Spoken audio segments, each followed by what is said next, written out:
அனைவருக்கும் வணக்கம். நம்ம 2024 குரூப் 4 தேர்வுக்காக படிச்சுட்டு இருக்கோம். குரூப் 4 தேர்வில் வந்து நம்ம வந்து ஜிகே ஜிகே அப்படின்றது வந்து நமக்கு வந்து மொத்தம் வந்து எவ்வளோ கேள்விகள் அப்படின்னா 100 கேள்விகள். ஏன்னா நமக்கு வந்து மொத்தம் 200 வினாக்களில் ஜிகே பொது அறிவு அப்படின்றது 100 வினாக்கள். 100 வினாக்கள் வந்து 75 வினாக்கள் வந்து நமக்கு வந்து ஜிகே பொது அறிவும், 25 வினாக்கள் வந்து நம்ம வந்து கணிதம் அரித்மெட்டிக் மென்டல் எபிலிட்டி அப்படின்றதுலேருந்து நம்ம கேட்பாங்க. அதில் அந்த 75 கொஸ்டின்ஸ் அந்த பொது அறிவில் வந்து நமக்கு வந்து எந்தெந்த பகுதியிலேருந்து எவ்வளோ கேள்வி கேட்பாங்க அப்படின்னு நம்ம நிறைய இடம் சொல்லியிருக்கோம். ஆனால் இருந்தாலும் வந்து இன்னைக்கு வந்து அந்த பொது அறிவு நம்ம வந்து அறிவியல் பகுதியில் வந்து இன்னைக்கு பாடங்கள் நடத்துறதுனால வந்து அறிவியல்ல இருந்து நமக்கு எவ்வளோ கேள்விகள் கேட்பாங்க அப்படின்றத சொல்லிட்டு இன்னைக்கு அப்படியே பாடத்தை ஆரம்பிப்போம். ஏன்னா அறிவியல் அப்படின்றது வந்து நமக்கு வந்து கண்டிப்பாக வந்து ஒரு 20லேருந்து 25 கேள்வி வரைக்கும் எதிர்பார்க்கலாம். ஏன்னா அறிவியல் அப்படின்றது வந்து ரொம்ப ரொம்ப மனிதனுக்கு தேவையான ஒரு செய்திகளை சொல்லக்கூடிய ஒரு பாடம். ஏன்னா நம்ம அறிவு ப்ளஸ் இயல் அறிவியல் அப்படின்னு நம்மளாம் சொல்கிறோம். அறிவு ப்ளஸ் இயல் அறிவியல் அப்படின்னு பிரிக்கலாம். ஆனால் அது வந்து தமிழாக பிரிக்கலாம். அறிவியல் அப்படின்னா எதையுமே அறிவாக யோசிச்சு சிந்திச்சு உண்மையை தேடுதல். அறிவியல் அப்படின்னா உண்மையாக இருக்குது. உலகத்தில் வந்து தோன்றியதுல இருந்து நமக்கு வந்து எல்லாத்தையும் உண்மையை சொல்லக்கூடியது. அதே மாதிரி வந்து ஒவ்வொரு செயல்பாடுகளுக்கும் தொடர்புடைய உண்மைகள் தத்துவங்கள் ஒவ்வொரு இயந்திரங்கள் நம்ம வந்து அறிவியலில் வந்து நம்ம வந்து இயந்திரத்தை பற்றி படிப்போம். அதே மாதிரி அன்றாட வாழ்க்கையில் பயன்படுத்தக்கூடிய தனிமங்கள் வேதிப்பொருட்களை பற்றி படிப்போம். அதே மாதிரி உயிரியல் பயாலஜி அதை வந்து படிக்கும்போது நம்ம வந்து அதில் என்னென்ன படிப்போம் அப்படின்னா இப்போ சொல்லுவோம். ஸோ அறிவியல் அப்படின்றது வந்து நமக்கு வந்து மொத்தம் வந்து 3 பகுதி அப்படின்னு நமக்கு வந்து கொடுத்துருக்காங்க சிலபஸ்ஸு. 3 பகுதி அப்படின்னா இயற்பியல், வேதியியல், உயிரியல். அந்த உயிரியல் அப்படின்றது வந்து 2 பகுதியாக பிரிப்போம், தாவரவியல், விலங்கியல். ஸோ இந்த 3 பகுதி இயற்பியல், வேதியியல், உயிரியல் அப்படின்றது தாவரவியல், விலங்கியல். ஸோ இயற்பியல் வேதியியல் இருந்து ஒரு 15 கொஸ்டின், பயாலஜியில் மட்டும் ஒரு 15 கொஸ்டின்ஸ், மொத்தம் 30 கொஸ்டின்ஸ் வந்து நம்ம வந்து அதிகபட்சம் எதிர்பார்க்கலாம். ஆனால் மினிமம் வந்து 25 கொஸ்டினாக இருக்கும். ஒன்று 6 கேள்வியாக இருக்கும். இயற்பியலில் ஒரு 6 கேள்வி, வேதியியலில் ஒரு 6 கேள்வி, பாட்டனி தாவரவியலில் ஒரு 6 கேள்வி, விலங்கியலில் ஒரு 6 கேள்வி, மொத்தம் 24 கேள்விகள் வந்து நமக்கு வந்து வருவதற்கு வாய்ப்பு இருக்கும். 24லேருந்து அதிகபட்சம் 30 வரைக்கும் வருவதற்கு வாய்ப்பு இருக்கும். ஸோ அதனால் வந்து நம்ம வந்து இப்போ நம்ம டிஎன்பிஎஸ்சி போட்டித் தேர்வு அப்படின்னாவே நம்ம வந்து 6லேருந்து 10வது வரைக்கும் இருக்கக்கூடிய அறிவியல் புத்தகத்தை நம்ம வந்து படித்தாவே போதும். 6லேருந்து 10வது வரைக்கும் இருக்கக்கூடிய அறிவியல் புத்தகத்தில் நல்லா தெளிவாக படித்தாவே போதும். நம்ம வந்து ஓரளவு வந்து அவங்க எப்படி கேள்வி கேட்டாலும் ஆன்சர் பண்ணுற அளவுக்கு நம்ம வந்து தயாராகிடலாம். ஸோ அதனால் வந்து இப்போ வந்து அறிவியல் அப்படின்றது இயந்திரவியல் அப்படின்றது வந்து நமக்கு வந்து இயந்திரங்கள் நம்ம அன்றாட வாழ்க்கையில் பயன்படுத்தக்கூடிய எல்லாமே இயந்திரங்கள், மெஷின்ஸ் அது வந்து எப்படி செயல்படுகிறது, அதில் உள்ள வந்து மோட்டார் அப்படின்றது வந்து அந்த இயந்திரம் அப்படி ஒரு இயந்திரம் செயல்படனா அது வந்து கண்டிப்பாக மோட்டார். அது வந்து நமக்கு வந்து அதை வந்து எப்படி வந்து நம்ம வந்து அதை பயன்படுத்துகிறாங்க, அதில் உள்ள என்னென்ன ஆப்ஜெக்ட்ஸ், என்னென்ன வந்து இன்ஸ்ட்ருமெண்ட்ஸ், இந்த மாதிரி வந்து நம்ம வந்து ஒரு இயந்திரத்தோட அதோட செயல்பாடுகள், அதுதான் வந்து இயந்திரவியல். எல்லாமே வந்து ஒவ்வொரு இயந்திரங்களும் ஏதாவது ஒரு தத்துவத்தின் அடிப்படையில் செயல்படும். ஒவ்வொரு இதுவுமே வந்து ஏதாவது ஒரு தத்துவம். அந்த மாதிரி வந்து அறிவியலில் வந்து நம்ம வந்து இயற்பியல் வந்து இயந்திரவியல் அப்படின்றது வந்து இயற்பியல். அதில் என்னென்ன தலைப்புகள் இருக்கும், என்னென்ன டாபிக் இருக்கும் அப்படின்றத சொல்லுவோம். இப்போ ஜென்ரலாக வந்து இயந்திரங்களை பற்றி படிக்கிறது இயற்பியல். அப்படின்னு இயல்பியல் அப்படின்னு கூட சொல்லலாம். இயல்பாக நிகழக்கூடிய அனைத்து அறிவியல் நிகழ்வுகளையும் அவன் வந்து ஏன்னா இயல்பு அப்படின்னா உண்மைகளை நம்ம வந்து அதிலிருந்து தெரிஞ்சுக்கிறோம். எதையுமே சோதனை மூலம் ஆராய்ச்சி பண்ணி அது உண்மையாக நிரூபிக்கிறது அறிவியல், அதுதான் இயந்திரவியல்.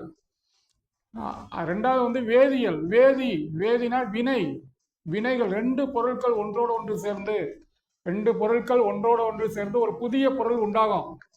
அதை பற்றி படிப்பது, வினைகளை பற்றி படிப்பது. ஏன்னா நமக்கு வந்து அன்றாட வாழ்க்கையில் நம்ம வந்து பயன்படுத்தக்கூடிய அனைத்து பொருட்களுமே வந்து நம்ம வந்து வேதி வினைகள் மூலம் உருவாகக்கூடிய பொருட்கள் தான். 2 பொருட்கள் ஒன்றாக சேரும்போது, இப்போ நம்ம வந்து உதாரணம் வந்து நம்ம வந்து சாதாரணமாக சொல்லுவோம், எல்லா இடத்துலையும் சொல்லக்கூடிய ஒரு உதாரணம் தான் ஹைட்ரஜன், ஆக்சிஜன் 2 சேர்ந்து வாட்டர். ஹைட்ரஜன் ஒரு கேஸ், ஒரு வாயு, ஆக்சிஜனும் ஒரு வாயு, ரெண்டும் சேர்ந்தா நமக்கு என்ன ஆகுனா H2O நீர் லிக்விட் கிடைக்குது. 2 கேஸ் சேர்ந்து ஒரு நீர்மம் உண்டாகுது. இந்த மாதிரி 2 பொருட்கள் சேரும்போது நமக்கு ஒரு புதிய பொருள் உண்டாகிறது. அதாவது வினைகளை பற்றி படிப்பது. வினைகள் அந்த பொருட்கள் அப்படின்னா வந்து எல்லாமே தனிமங்கள் எலமெண்ட்ஸ் அப்படின்னு சொல்லிட்டு, ஏன்னா அன்றாட வாழ்க்கையில நமக்கு வந்து இயற்கையில கிடைக்கக்கூடிய தனிமங்கள் அப்படின்றது வந்து நம்ம வந்து அதை வச்சுதான் வந்து எல்லாமே நம்ம பயன்படுத்துறோம். ஏன்னா இன்னைக்கு இயந்திரங்கள் தயாரிக்க என்ன தனிமம் பயன்படுத்துறோம், நம்ம அதே மாதிரி என்னென்ன தனிமங்கள் வந்து நம்ம எங்கெங்க பயன்படுத்த போறோம், அந்த தனிமங்கள் 118 தனிமங்கள், அந்த 118 தனிமங்களையும் வந்து நம்ம வந்து ஒவ்வொரு தனிமத்தோட கேரக்டரிஸ்டிக்ஸ், அதோட பண்புகள், அதோட எல்லாம் அதோட பயன்கள், இதை பற்றி நம்ம வந்து அதில் 118 தனிமத்தையும் நம்ம வந்து படிக்க முடியாது. அன்றாட வாழ்க்கையில் நம்ம பயன்படுத்தக்கூடிய, இப்போ நம்ம அதிகபட்சம் இரும்பு பயன்படுத்துகிறோம், இயந்திரங்கள் போய் இரும்பு, அது வீட்டுக்கு எலக்ட்ரிக் மின்சாரம் பூரா வந்து தாமிரம் காப்பர். அப்புறம் வந்து நம்ம வந்து அணிகலனுக்கு வந்து தங்கம், அப்புறம் வெள்ளி, அதே மாதிரி வந்து துத்தநாகம், பெயிண்ட் பூரா அலுமினியம். இப்போ நம்ம வந்து பயன்படுத்தக்கூடிய தனிமங்கள் அன்றாட வாழ்க்கையில் அந்த இது வந்து நம்ம வந்து எப்படி தயாரிக்கிறோம், அதோட தாதுக்கள், இந்த மாதிரி வேதியியல் வந்து நம்ம படிப்போம். வேதியியல் இந்த தனிமங்கள், அதோட வினைகள், நம்ம வாழ்க்கையில் நம்ம பயன்படுத்தக்கூடிய ஒவ்வொரு பொருளையும் எப்படி தயாரிக்கிறோம் அப்படின்றலாம் வந்து நம்ம படிக்கிறோம். அதே மாதிரி உயிரியல், உயிர்களை பற்றி படிப்பது, உயிர்களின் தோற்றத்தை பற்றி படிப்பது. ஏன்னா உயிரியல் வந்து நம்ம வந்து 2 பிரிவாக பிரிக்கிறோம். ஒன்று வந்து தாவரவியல், தாவரங்களை பற்றி படிப்போம். தாவரங்களோட தோற்றம், தாவரம் அந்த காலத்திலிருந்து தாவரத்தை வந்து எப்படி தோன்றியது, முதல்ல தோன்றிய தாவரங்கள், தாலோஃபைட்டா, ப்ரையோஃபைட்டா, டெரிடோஃபைட்டா, இந்த மாதிரி வந்து தாவரங்களோட வகைப்பாடு, பெனரோகேம், கிரிப்டோகேம், ஜிம்னோஸ்பெர்ம், ஆஞ்சியோஸ்பெர்ம், ஒரு வித்திலை தாவரம், இருவித்திலை தாவரம்.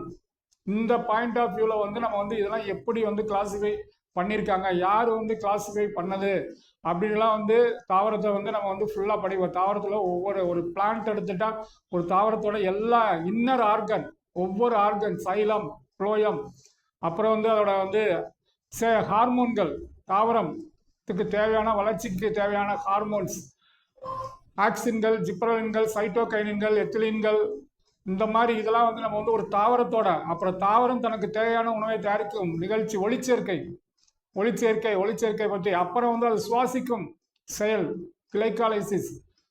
ஒரு தாவரம் சுவாசிக்கக்கூடிய செயலை வந்து அது வந்து கிளைகாலிசிஸ்க்கு அடுத்து இந்த ஒளிச்சேர்க்கை தான் வந்து ஒளிச்செயல் இருட்செயல்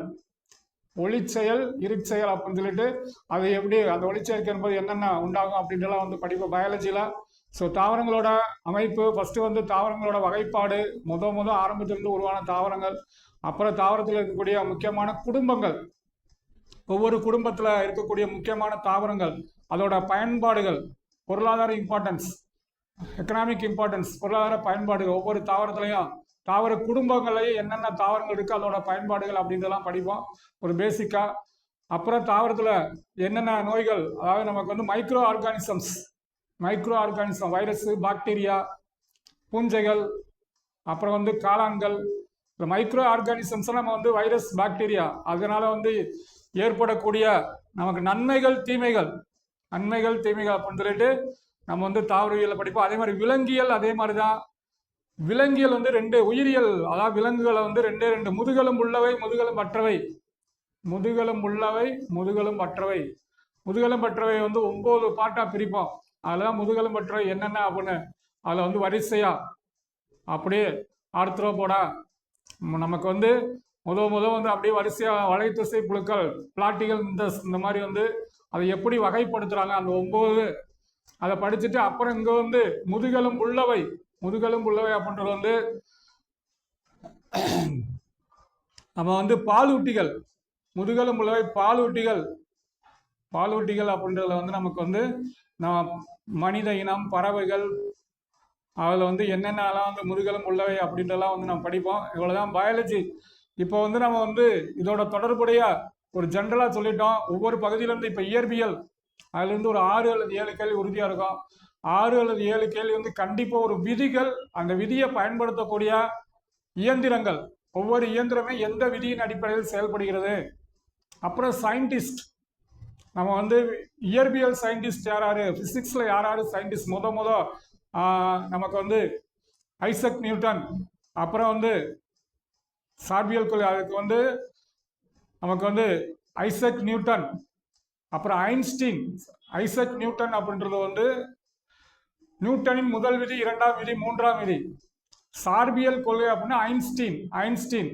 அப்புறம் வந்து நம்ம வந்து கரண்ட்டை கண்டுபிடிச்சவங்க, மின்சாரத்தை கண்டுபிடிச்சவங்க தாமஸ் ஆல்வா எடிசன். அப்புறம் வந்து எலக்ட்ரிசிட்டி ஃபுல் அண்ட் ஃபுல்லாக வந்து ஒவ்வொரு பிசிக்ஸ் சயின்டிஸ்ட் யார், ரேடியோ ஆக்டிவிட்டி, ஆட்டம், அணுவை கண்டுபிடிச்சது ஜான் டால்டன். அணுவின் தந்தை என்று கூறிய அழைக்கப்படுவது ஜான் டால்டன். அணு கொள்கைக்குரிய ஜான் டால்டன். அணுவின் மையத்தில் உள்ள உட்கருவை கண்டுபிடித்தவர் ரூதர்ஃபோர்டு. அப்புறம் வந்து 2n² வாய்ப்பாடு, அந்த ஆற்றல் மட்டங்கள், ஆற்றல் 2n² வாய்ப்பாடு அளித்தவர் போர்பரி. இதெல்லாம் வந்து நம்ம அட்டாமிக் பிசிக்ஸ்ல அணுக்கரு இயற்பியல். ஏன்னா நம்ம இயற்பியலில் வந்து ஒவ்வொரு சயின்டிஸ்ட், இப்போ ஃபர்ஸ்ட் ஆர்கிமிடிஸ் கோட்பாடு, முதல் வந்து கெப்லர், நமக்கு வந்து Isaac Newton, Einstein, Kepler, Galileo, இவங்கெல்லாம் ஆரம்ப கால கலிலியோ தான் வந்து இருபுற நமக்கு வந்து டெலஸ்கோப், தொலைநோக்கியை கண்டுபிடித்தவர், குவிலன்ஸ் கண்டுபிடித்தவர். இதெல்லாம் வந்து நமக்கு வந்து யாரு அப்படின்னு நம்ம வந்து கேட்டிருக்காங்க முதல். ஆனால் இப்போ வந்து அந்த மாதிரிலாம் கேள்வி கேட்கலாம். ஆனால் அவங்களை பற்றிலாம் கொஞ்சம் தெரிஞ்சுக்கணுமா. ஐசக் நியூட்டன்னா யாரு, அதே மாதிரி ஐன்ஸ்டீன்னா யாரு, கெப்லர்னா யாரு, அதே மாதிரி கலிலியோ, அதே மாதிரி வந்து நமக்கு வந்து ஆர்கிமிடிஸ் கோட்பாடு, ஆர்கிமிடிஸ் தத்துவம், பிலிம்சால் கோடுகள், ஆயஸ்டட் மின்னோட்டத்தின் காந்த விளைவு, ஓம் விதி, ஜார்ஜ் சைமன் ஓம். இந்த மாதிரி வந்து அறிவியலில் வந்து பிசிக்ஸில் வந்து சயின்டிஸ்ட் அவங்களோட தத்துவம், பிரின்சிபல் என்னென்ன பிரின்சிபல், அதே மாதிரி வந்து நமக்கு வந்து அவங்களோட என்னென்ன இன்ஸ்ட்ருமெண்ட் எந்தெந்த தத்துவத்தின் அடிப்படையில் செயல்படுகிறது அப்படின்றதெல்லாம் நம்ம வந்து பிசிக்ஸில் படிப்போம். பிசிக்ஸில் வந்து நமக்கு வந்து ஃபுல் அண்ட் ஃபுல்லாக வந்து நமக்கு வந்து அடுத்து வந்து அட்டாமிக் பிசிக்ஸ் அப்படின்னா நமக்கு வந்து ஆட்டம் கண்டுபிடிச்ச ஜான் டால்டன்லேருந்து அணுக்கு, அந்த இதில் இருக்கக்கூடிய எல்லாமே வந்து அணுக்கரு இணைவு, அணுக்கரு பிளவு, ஹைட்ரஜன் கொண்ட கண்டுபிடிச்சவர் யாரு, அணுகுண்டை கண்டுபிடிச்சவர் யாரு, அணுகுண்டு ஆட்டோகான். ஹைட்ரஜன் கொண்டு யாரு கண்டுபிடிச்சது, இந்த மாதிரி வந்து பிசிக்ஸ் சயின்டிஸ்ட். அதே மாதிரி கெமிஸ்ட்ரி சயின்டிஸ்ட் வந்து ஃபர்ஸ்ட் வந்து வேதியியலின் தந்தை லவாய்சியர். அப்புறம் வந்து ஒவ்வொரு விதியை சொன்னவங்க, எண்ம விதி, மும்மை விதி, டாபர் நீர், ஓகே, ப்ரௌஸ்டட். அப்புறம் வந்து அந்த கெமிஸ்ட்ரியில் சயின்டிஸ்ட், இப்போ பிசிக்ஸில் சயின்டிஸ்ட் மாதிரி கெமிஸ்ட்ரியில் சயின்டிஸ்ட் யார் இருக்காங்க, லவாய்சியருக்கு அடுத்து டாபர் நீர், அப்புறம் வந்து ப்ரௌஸ்டட். அப்புறம் வந்து அதுலேயும் வந்து சில, ஏன்னா அதில் வந்து மேக்ஸிமம் வந்து கெமிஸ்ட்ரியில் வந்து சயின்டிஸ்ட் அதிகமாக இருக்க மாட்டாங்க. அது பூராமே வந்து நம்ம எலமெண்ட்ஸ் பூமியிலேருந்து கீழேருந்து கிடைக்கும், அதில் தான் இருக்கும் மேக்ஸிமம். அவர் பயாலஜியில் சயின்டிஸ்ட்டு. பயாலஜியில் வந்து தாவரங்களுக்கு உயிருண்டு என்று ஃபஸ்ட்டு நிரூபித்தார் ஜெகதீஷ் சந்திர போஸ், ஜேசி போஸ்ன்னு சொல்லுவாங்க. தாவரங்களுக்கும் உயிர் உண்டு அப்படின்னு முதல் ஜேசி போஸ் ரிசர்ச் இன்ஸ்டியூட் எங்கே இருக்குது, கொல்கட்டா. இதெல்லாம் ஒரு காலத்தில் வந்து கேட்ட கேள்விகள். ஜேசி போஸ், ஜெகதீஷ் சந்திர போஸ், அவர் தான் வந்து கொல்கட்டா, அவரில் வந்து அவரோட பேரில் வந்து ஒரு ரிசர்ச் இன்ஸ்டியூட் இருக்கு. தாவரங்கள் உயிரென்று என்று நிரூபித்தவர் ஜேசி போஸ். அப்புறம் வந்து நமக்கு வந்து பயாலஜியில் வந்து நமக்கு யார் அப்படின்னா சார்லஸ் டார்வின். இயற்கை பரிணாம கோட்பாடு, இயற்கை தேர்வு கோட்பாடு, பரிணாம கோட்பாடு, இயற்கை தேர்வு கோட்பாடு, அவரே வந்து சார்லஸ் டார்வின் தான். நிறையா அவரே வந்து என்னென்ன அவரோட 3 கேள்விகள் வந்து நமக்கு அடிக்கடி கேட்டுக்கிட்டே இருப்பாங்க. எனக்கு சார்லஸ் டார்வின் அவர் வந்து HMS பீக்கிள் அப்படின்ற ஒரு கப்பலில் பயணம் செய்து உலகம் எப்படி தோன்றியதுன்னு ஆய்வு செய்கிறாரு. ஆய்வு செஞ்சுட்டு ஒரு புத்தகம் ஆரிஜின் ஆஃப் ஸ்பீசஸ், சிற்றினங்களின் தோற்றம் தான் இருக்கிற. அவர் தான் வந்து 16,000 வகையான தாவரங்களுக்கு வந்து பெயர், இந்த இருசொல் பெயரிடும் முறையை அறிமுகப்படுத்துகிற மாதிரி 16,000 தாவரங்களுக்கு வந்து பெயர் அறிமுகப்படுத்தியவர் நம்ம சார்லஸ் டார்வின். அவர் இன்னும் வந்து நமக்கு வந்து என்ன கோட்பாடு அப்படின்னா சர்வைவல் ஆஃப் த ஃபிட்டஸ்ட் அப்படின்னு சொல்லிட்டு, அது திறமைசாலி மட்டுமே வெல்ல முடியும், பலவானே வெல்வான். திறமைசாலிகள், ஏன்னா பூமியில வந்து நம்ம வாழணும் அப்படின்னா நம்ம திறமை இருந்தாதான், திறமை இருக்கவங்க மட்டும்தான் வெற்றி பெற முடியும். அதான் பலவானே வெல்வான் அப்படின்ற ஒரு இதில் வந்து நம்ம இப்போ குரூப் 4ல் யார் வெற்றி பெற போகிறது, யார் பயங்கரமாக படிக்கிறாங்களோ அவங்க தான் வெற்றி பெற முடியும். பயங்கரமாக அப்படின்னா வந்து பயங்கரம்னா என்னது, எந்த கேள்வி கேட்டாலும் தெரியணும், எந்த கான்செப்ட் கேட்டாலும் தெரியணும், புக்கே கரைச்சி குடிச்சிருக்கணும். அப்படி படிக்கிறவங்க தான், அவங்க தான் திறமை. ஏன்னா வந்து நம்ம வந்து பேருக்கெல்லாம் படித்தாலாம் வந்து நம்மளால வந்து சக்ஸஸ் பண்ண முடியாது. 2 வருஷம் 3 வருஷம் உட்காந்து பறி விடாமல் 6வது புத்தகத்தில் இயற்பியல் என்னென்ன தலைப்பு இருக்கு, வேதியியல் என்னென்ன தலைப்பு இருக்குன்னு யார் தெளிவாக சொல்கிறாங்களோ அவங்க அந்த அளவுக்கு படிக்கணும். 6வது இயற்பியல் என்னென்ன பாடம் இருக்கு, வேதியியல் என்னென்ன பாடம் இருக்கு, உயிரியல் என்னென்ன பாடம் இருக்கு. அப்புறம் 7வதுல அதே மாதிரி இயற்பியல் என்னென்ன இருக்கு, வேதியியல் என்ன இருக்கு, உயிரியல் தலைப்புங்கள பாடத்தில் இருக்க எல்லாமே நம்ம நோட்ஸ் எழுதி வச்சு படித்து நம்ம வந்து உலக தரவாக இருந்தால் தான் நம்ம வந்து தேர்வில் வெற்றி பெற முடியும். திறமைசாலி மட்டுமே வெற்றி பெற முடியும். அது மாதிரி சர்வைவல் ஆஃப் த ஃபிட்டஸ்ட் அப்படின்ற கோட்பாடு, ஆரிஜின் ஆஃப் பீசஸ் அப்படின்றது வந்து சிற்றினங்களின் தோற்றம். அதே மாதிரி சர்வைவல் ஆஃப் த ஃபிட்டஸ்ட் அப்படின்ற கோட்பாடு அதை கொண்டு சார்லஸ் டார்வின். அப்புறம் மெண்டல், கிரிக்கோர் ஜெகான் மெண்டல், மரபியல். ஏன்னா ஃபாதரோட கேரக்டரிஸ்டிக்ஸ் வந்து அப்படியே வந்து குழந்தைகளுக்கு கடத்தப்படுகிறது. அதான் மரபு வழியா பேரண்ட் இருக்கக்கூடிய கேரக்டர் அப்படியே குழந்தைகளுக்கு படிக்கிறதா ஜெனட்டிக்ஸ்ன்னு சொல்லுவான், மரபியல் சொல்லுவாங்க. மரபியல் தந்தை கிரிக்கோ ஜெகான் மெண்டல். அவர் மெண்டல் வந்து எப்படி வந்து ரிசர்ச் பண்றாரு, அவர் தான் வந்து பட்டாணி செடியை எடுத்துக்கிட்டு பைசம் சட்டைன்னு எடுத்துட்டு அதை ஒவ்வொன்றா வந்து அதோட ப்ரீடிங் பண்ணி கலப்பினம் செய்து ஒரு உயரமான தாவரம், 2 உயரமான தாவரம், 2 அதான் நமக்கு ஒரு உயரமான தாவரம், ஒரு குட்டையான தாவரம், இந்த மாதிரி அதை எடுத்து எப்படி வந்து அப்படி வந்து கலப்பினம் செய்து நமக்கு எவ்வளோ கிடைக்கும் அதோட ரிசல்ட் அப்படின்றலாம் வந்து சோதனை செய்து நமக்கு வந்து பட்டாணி தாவரத்தை எடுத்து மெண்டல். அப்புறம் வந்து திடீர் மாற்றம் ஹியூகோ டிவரிஸ், உடலில் ஏற்படக்கூடிய மாற்றம், திடீர் மாற்றம் ஹியூகோ டிவரிஸ். அப்புறம் நம்ம வந்து பயாலஜிக்கல் சயின்டிஸ்ட் வந்து நம்ம வந்து அப்படி வரிசையாக நம்ம சொல்லுவோம். அவங்க பாடத்தை படிக்கும்போது வந்து என்னென்ன சயின்டிஸ்ட் வராங்க அப்படின்னு சொல்லுவோம். ஏன்னா நம்ம வந்து ஃபஸ்ட்டு வந்து இயற்பியல், வேதியியல், உயிரியல் வந்து நம்ம சயின்டிஸ்ட் கொஞ்சம் தெரிஞ்சுக்கிட்டோம் அப்படின்னா வந்து சும்மா ஜஸ்ட் ஜென்ரலாக இதை பூரா வந்து நம்ம உள்ளே படிக்க போகிறோம். இப்போ ஒவ்வொரு சயின்டிஸ்ட் வந்து என்னென்ன பிரின்சிபல் சொன்னாங்க, அந்த பிரின்சிபல் வந்து எந்தெந்த இயந்திரத்தில் வந்து நமக்கு வந்து செயல்படுகிறது, ஒவ்வொரு இயந்திரத்தின் தத்துவம். இப்போ இயற்பியல், ஏன்னா இன்னைக்கு வந்து நம்ம 10ஆம் வகுப்பு பாடம் தான் இப்போ நடத்த போகிறோம். 10ஆம் வகுப்பு அறிவியல் புத்தகத்தில் நம்ம வந்து பாடம் நடத்த போகிறோம். அந்த 10ஆம் வகுப்பு அறிவியலில் வந்து நமக்கு வந்து மொத்தம் எத்தனை லெசன்ஸ் கொடுத்துருக்காங்க, மொத்தம் வந்து 23 லெசன்ஸ் கொடுத்துருக்காங்க. 10ஆம் வகுப்பு அறிவியலில் வந்து மொத்தம் 23 லெசன்ஸ் கொடுத்துருக்காங்க. இந்த 23 லெசன் நீங்கள் படிச்சீங்கன்னா கண்டிப்பாக ஒரு 3 கொஸ்டின், 4 கொஸ்டின், 5 கொஸ்டின் 6ஆலேருந்து 10 வரைக்கும் வந்து இயற்பியலில் மட்டும் ஒரு 2 கேள்வி 3 கேள்வி வரும். வேதியியலில் ஒரு 2 கேள்வி, பயாலஜி அப்படின்னு சொல்லிட்டு. ஏன்னா 6ஆலேருந்து 10 வரைக்கும் இருக்கக்கூடிய புத்தகத்தில் 25 முதல் 30 வினாக்கள் வர்றதுக்கு வாய்ப்பு இருக்கு.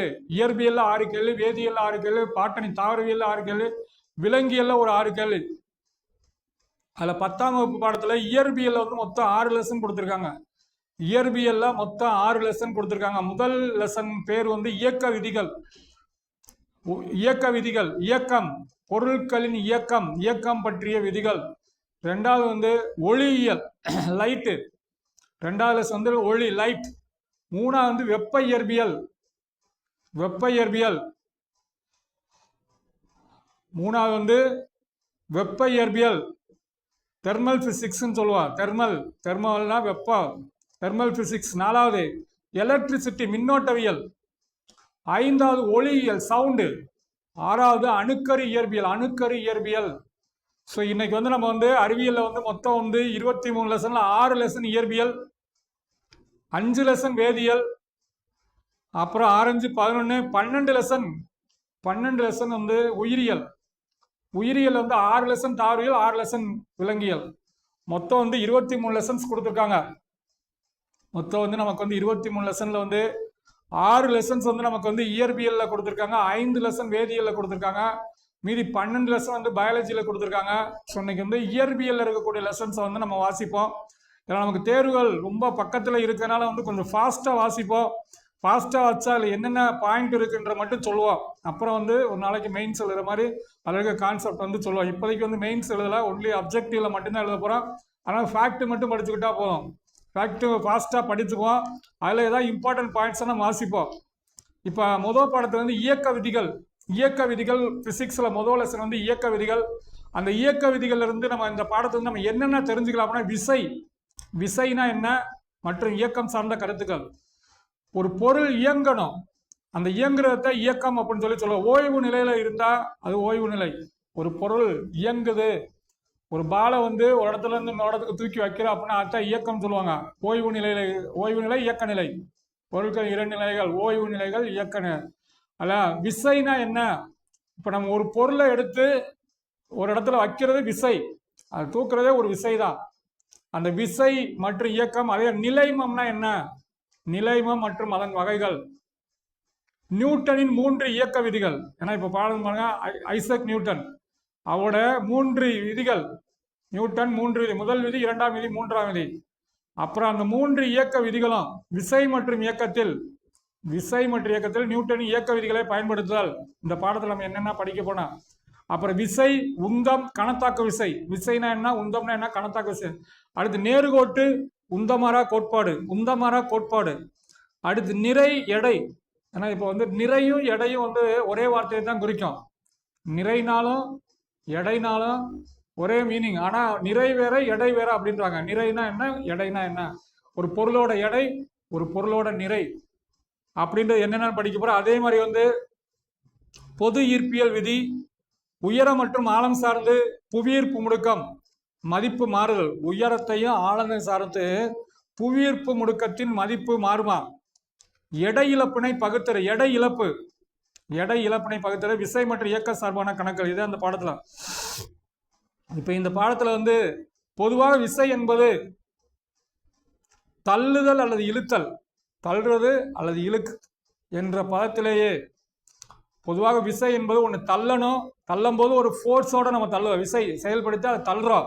ஒரு பெரிய கல்லை வந்து இப்போ தள்ளுறோம் அப்படின்னா வந்து ஒரு நம்மளோட விசை செயல்பட நகரும், இல்லாட்டி நகராது. அது ஒன்று இழுக்கணும் அப்படின்னா அதுக்கு விசை.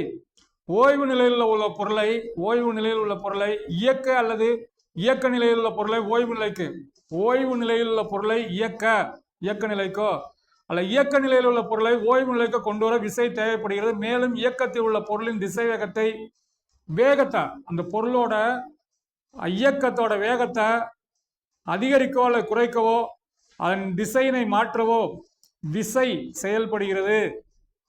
அறிவியல் பூர்வமாக விசை என்பதை சர் ஐசக் நியூட்டன் 3 இயக்க விதிகள் மூலம் விளக்க இயலும். இவ்விதிகள் மூலம் பொருளின் இயக்கத்தினை தெளிவாக புரிந்து கொள்ளுடன் இயக்கத்தில் உள்ள பொருளின் மீது செயல்படும் விசை மதிப்பை கொண்டு அப்பொருள் எவ்வாறு இயங்க போகிறது பாருங்க, அந்த பொருள் எப்படி இயங்க போகிறது என்பதை தெரிந்து கொள்ளவும் நமக்கு உதவியா இருக்கும்.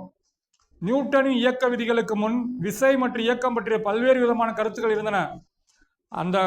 இந்த பாடத்துல வந்து அக்கருத்துக்கள் பற்றியும் விசை மற்றும் இயக்கம் பற்றிய நியூட்டனின் இயக்க விதிகளையும் அறிந்தது. இப்ப இயந்திரவியல்னா என்ன? விசையின் செயல்பாட்டால் பாருங்க, விசையின் செயல்பாட்டால் பொருள் மீது ஏற்படும் விளைவுகளை பற்றி பயிலும் அறிய பாருங்க. விசையின் செயல்பாட்டால் பொருள் மீது ஏற்படும் விளைவுகளை பற்றி பயிலும் அறிவியல் பாடம் இயந்திரவியல். நம்ம இயந்திரங்களை பத்தி படிக்கிறோம்னு சொன்னோம், இயந்திரவியல்னா இயந்திரங்களை பத்தி. ஆனா இங்க என்ன சொல்றாங்கன்னா, விசையின் செயல்பாட்டால் பொருள் மீது ஏற்படும் விளைவுகளை பற்றி, பொருளின் அந்த விசை செயலான பொருள் மீது ஏற்படும் விளைவுகளை பற்றி படிக்கிறது. இந்த இயந்திரவியல் தான் 2 பிரிவா பிரிக்கிறோம். நிலையியல், இயக்கவியல்.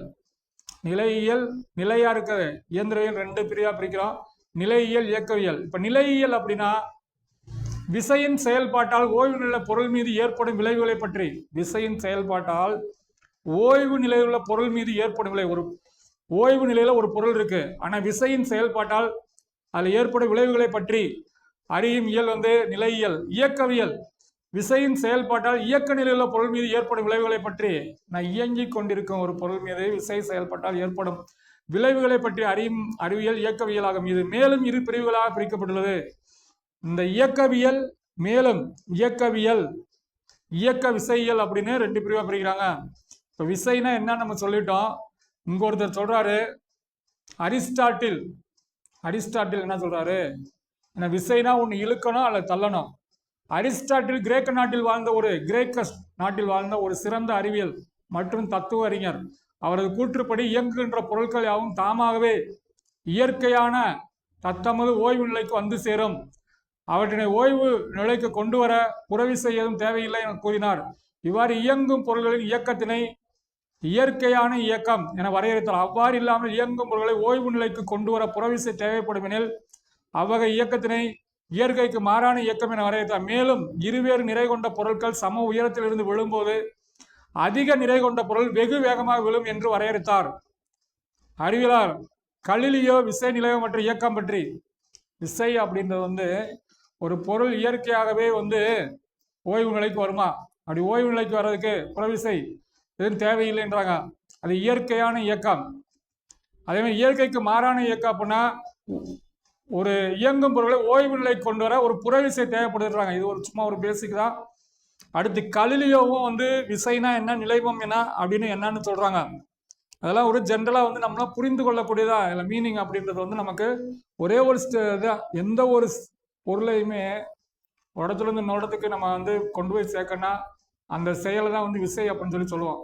ஒரு பொருள் ஓய்வு நிலையில் இருக்கு, ஒரு புத்தகம் மேஜையில் இருக்கு, அது ஓய்வு நிலை. அதை நம்ம எடுத்து வேற இடத்துல வச்சோம்னா அங்க ஒரு விசை செயல்பட்டாதான் அந்த வேலையை தான் நம்ம சொல்றோம். வேலை தான் விசை. ஒரு வேலை செய்யப்பட்டாதான் அந்த வேலைன்றது தான் விசை அப்படின்னு நம்ம சொல்றோம். ஸோ இப்போ அடுத்த ஸ்டெப் நிலைமம் அப்படின்ற ஒரு வார்த்தையை பயன்படுத்துறோம். நிலைமம், விசைனா என்னன்னு தெரிஞ்சு அடுத்து நிலைமம். நிலைமம் என்ன அப்படின்னா ஒரு பேருந்திலோ மகிழுந்திலோ பயணம் செய்ய திடீரென அவை நிறுத்தப்படும் போது நம்ம உடல் முன்னோக்கி சாய்கிறது. டக்குன்னு பிரேக் போடும்போது என்ன அப்படின்னா உடல் முன்னோக்கி சாய்கிறது. ஓய்வு நிலையில் உள்ள பேருந்து அதே மாதிரி அப்படியே ஓய்வு நிலை திடீரென நகரும் போது நம்ம என்ன பண்ணோம்னா பின்னோக்கி சாய்கிறோம். பிரேக் போடும்போது முன்னோக்கி சாய்கிறோம். ஒரு பேருந்து ஓய்வு நிலை இருக்கு, ஓய்வு நிலையில் இருந்துட்டு திடீர்னு ஸ்டார்ட் பண்ணும்போது நம்ம பின்னோக்கி சாய்கிறோம். இதான் நிலைமம் அப்படின்றாங்க. 2 பாயிண்ட் சொல்றாங்க. தொடர்ந்து இயங்கி கொண்டுள்ள வாகனத்தில் திடீரென வேகத்தடை ஏற்படும் போது பேருந்து நின்று விட்டாலும் பயணிகள் தொடர்ந்து இயக்க நிலையிலே இருக்க முயற்சிப்பதால் முன்னோக்கி விழுகின்றனர். பாருங்க, தொடர்ந்து இயங்கி கொண்டிருக்கிற வாகனத்தில் திடீரென வேகத்தடை ஏற்படும் போது பேருந்து நின்று விட்டாலும் பயணியர் தொடர்ந்து இயக்க நிலையிலே இருக்க முயற்சிப்பதால் அப்படியே உட்காந்து இயக்கத்திலே இருக்க முன்னோக்கி. அதேபோல் ஓய்வு நிலையில் உள்ள பேருந்து திடீரென நகர ஆரம்பிக்கும் போது அவருடன் இணைந்த பயணியர் தொடர்ந்து அப்படியே உட்காந்துருக்க ஓய்வில் தான் இருக்காங்க. ஆனா பேருந்து நகர்ந்தாலும் தம் பழைய நிலையை தக்க வைக்க இதைத்தான் ஒவ்வொரு பொருளும் தன் மீது சமன் செய்யப்படாத புறவிசை எதுவும் செயல்படாத வகையில் தமது ஓய்வு நிலையோ அல்லது சென்று நேர்கோட்டு இயக்க நிலையை மாற்றுவதை எதிர்க்கும் தன்மை. அப்படியே ஓய்வு நிலையிலோ அல்லது இயக்க நிலையோ மாற்றும் தன்மை தான். 2 எக்ஸாம்பிள் சொன்னாங்க. பேருந்து டக்குன்னு பிரேக் போட்டா முன்னாடி போறது, அப்படியே நின்றுகிட்டு இருக்க பேருந்து ஸ்டார்ட் பண்ணா பின்னாடி சாயிருது. இந்த 2 செயல் தான் நிலைமம் அப்படின்றாங்க. இதை எதிர்க்கும் தன்மை தான் நிலைமம். நிலைமத்தின் வகைகள் நிலைமம் 3 வகைப்படும். ஓய்வில் நிலைமம், இயக்கத்தின் நிலைமம், திசையில் நிலைமம். அடுத்து நிலைமத்திற்கு எடுத்துக்காட்டுகள். நீளம் தாண்டும் போட்டியாளர் நீண்ட தூரம் தாண்டுவதற்காக தாம் தாண்டும் முன் சிறிது தூரம் ஓடுவதற்கு காரணம் இயக்கத்திற்கான நிலைமம். பாருங்க, இது என்ன நிலைமம்னு கேட்பாங்க. எந்த நிலைமம்? இப்போ ஒருத்தர் நீளம் தாண்டுவதற்காகவா என்ன பண்றாங்க, கொஞ்ச தூரம் ஓடி தாண்டுறாரு.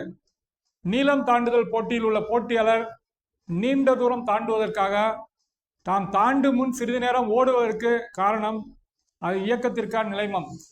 அதே மாதிரி ஓடும் மகிழுந்து வலைப்பாதையில் செல்லும் போது பயணியர் ஒரு பக்கம், இப்ப கார்ல போகும்போது ஒரு வளைந்த பாதையில போகும்போது பயணியர் ஒரு பக்கம் சாய காரணம் திசைக்கான நிலைமம். ஒரு பக்கம் அப்படியே சாயிறது. கிளைகளை உலுக்கிய பின் மரத்திலிருந்து கீழே விழும் இலைகள், பழுத்த பின் விழும் பழங்கள், இவையாவும் ஓய்விற்கான நிலைமம். பாருங்க, ஒரு மரக்கிளை ஆட்டுறோம், அது ஓய்வு நிலையில இருக்கு, ஆனா ஆட்டினையுமே அது கீழே விழுகுது. அதே பழுத்த பழமும் கீழே விழுகுது. இது ஓய்விற்கான நிலைமம் எடுத்துக்காட்டு. அடுத்து உந்தம், நேர்கோட்டு உந்தம் அப்படின்றாங்க. நேர்கோட்டு உந்தம். திசை வேகமோ நிறையோ அதிகமானால் திசையின் தாக்கம் அதிகமாகும். திசை வேகமோ நிறையோ அதிகமானால் விசையின் தாக்கம் அதிகமாகும். விசையின் விளைவானது திசை வேகத்தின் நிறையினை சார்ந்தமை. ஒரு பொருள் மீது செயல்படும் விசையின் தாக்கத்தை, ஒரு பொருளின் மீது ஏற்படும் விசையின் தாக்கத்தை தான் நேர்கோட்டு உந்தம் மூலம் அளவிடலாம்.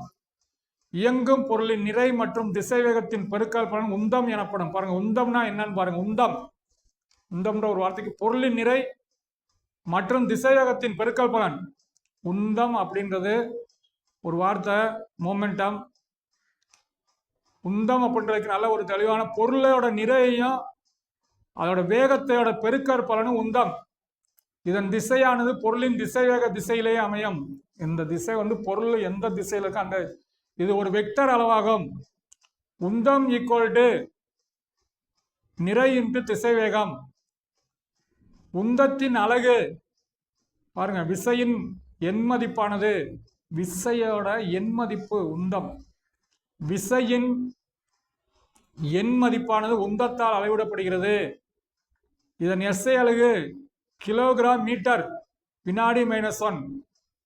உந்தத்தின் அலகு, உந்தத்தின் அலகு அனுக்குள்ள ஒரு ஒன்னோடு. எஸ்ஐ அலகு சிஜிஎஸ் அலகு. எஸ்ஐ அலகு வந்து கிலோகிராம் மீட்டர் வினாடி -1. இங்க வந்து gram centimetre, gram centimetre -1.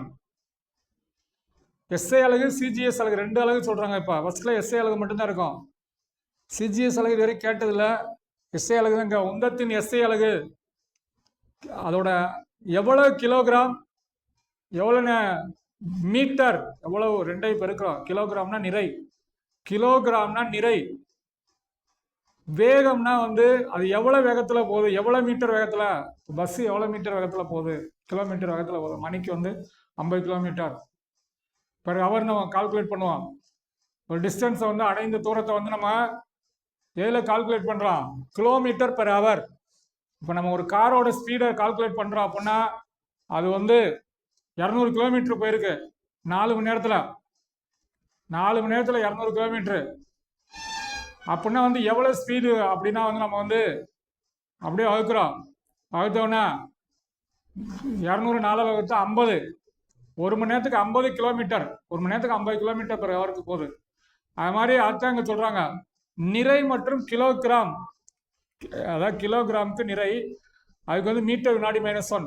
So இந்த பாயிண்ட் ஆஃப் வியூவில் வந்து என்னென்ன சொல்கிறாங்க, விசை, விசைக்கு அடுத்து நிலைமம், நிலைமத்துக்கு அடுத்து உந்தம். 3 பாயிண்ட் சொல்லியிருக்காங்க. விசை, விசையிலேருந்து நம்ம கேள்வி இல்லை, சும்மா விசைனா என்ன.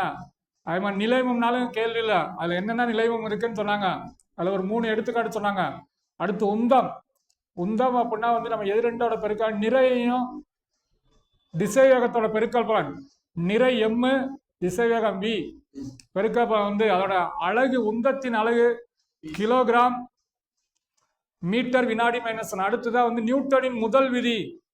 நியூட்டனின் முதல் விதி, ஒவ்வொரு பொருளும் புறவிசை எதுவும் செயல்படாத வரைக்கும் தமது ஓய்வு நிலையோ அல்லது சீராக இயங்கிக் கொண்டிருக்கும் நேர்கோட்டு நிலையோ தொடர்ந்து இருக்கும்.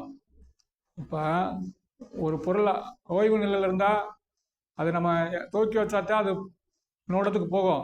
அது ஓய்வு நிலையில் ஒரு பொருளை புறவிசை, இப்போ நம்ம அது மேலே செலுத்துற விசை புறவிசை எதுவும் செயல்படாத வரை தமது ஓய்வு நிலையோ அல்ல சீராக இயங்கிக் கொண்டிருக்கும். ஒரு பொருள் இயங்கிக்கிட்டே இருக்கு, அதை நிப்பாட்டுறோம் அப்படின்றது வந்து சீராக இயங்கிக் கொண்டிருக்கு நேர்கோட்டு நிலையோ தொடர்ந்து இருக்கும்.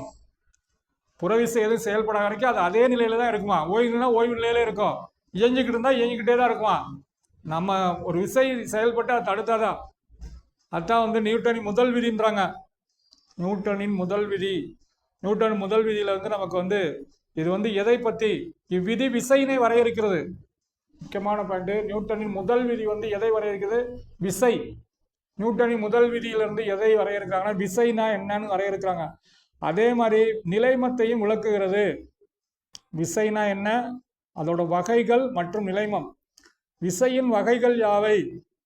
விசை வந்து ஒத்த இணை விசைகள், ஒரே மாதிரி 2 அல்லது அதற்கு மேற்பட்ட சாமான அல்லது சாமற்ற விசை ஒரே திசையில் ஒரு பொருள் மீது இணையாக செயல்பட்ட ஒத்த இணை விசைகள். விசை வந்து என்ன அப்படின்னா அவை செயல்படும் திசை சார்ந்து வகைப்படுத்தலாம். விசைகளை அவை செயல்படும் திசை சார்ந்து கீழ்கண்ட ஒத்த இணை விசைகள், மாறுபட்ட இணை விசைகள். ஒத்த இணை விசைகள், மாறுபட்ட இணை விசைகள். ஒத்த இணை விசைகள் அப்படின்னா 2 அல்லதுக்கு மேற்பட்ட சமமான அல்லது சமமற்ற விசைகள் ஒரே திசையில் ஒரு பொருள் மீது இணையாக செயல்பட்டால் அது ஒத்த இணை விசைகள் என்று அழைக்கப்படுகின்றன. ஓகேவா. 2 சமமான அல்லது சமமற்ற விசைகள் ஒரே திசையில் ஒரு பொருளின் மீது செயல்பட்டால் அது.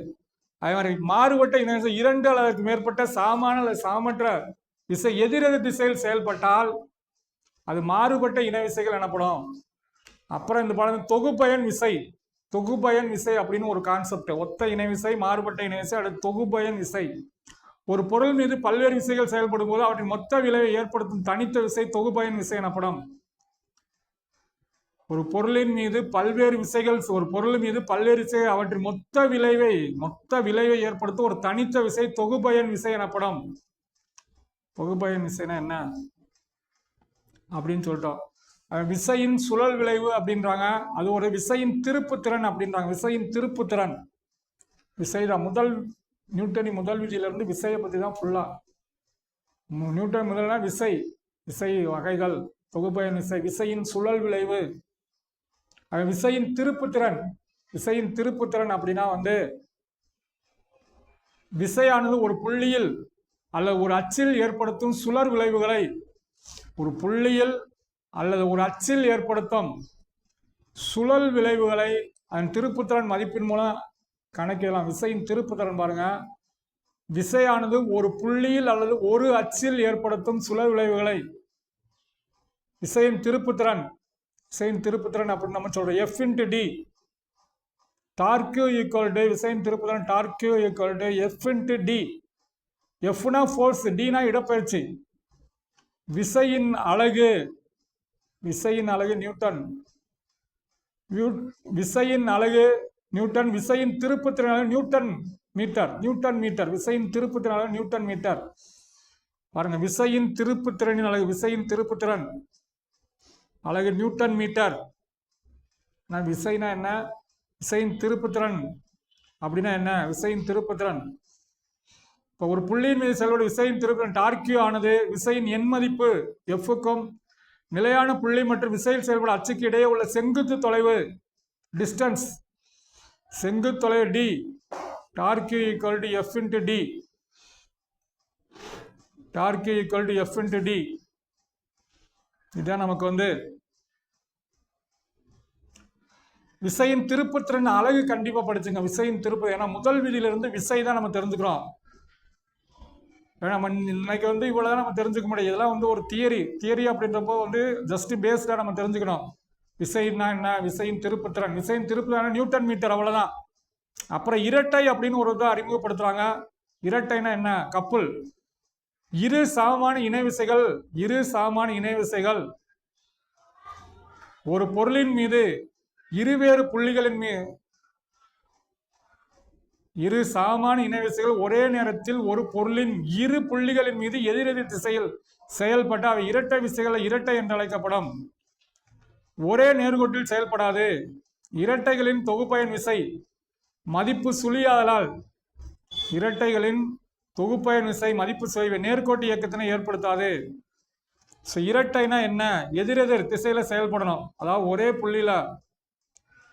பொருள்ல இருவேறு புள்ளிகள்ல ரெண்டு விசைகள் எதிரெதிர் திசையில் செயல்பட்டால் அவை இரட்டை விசைகளை இரட்டை என்று அழைக்கப்படுகிறது.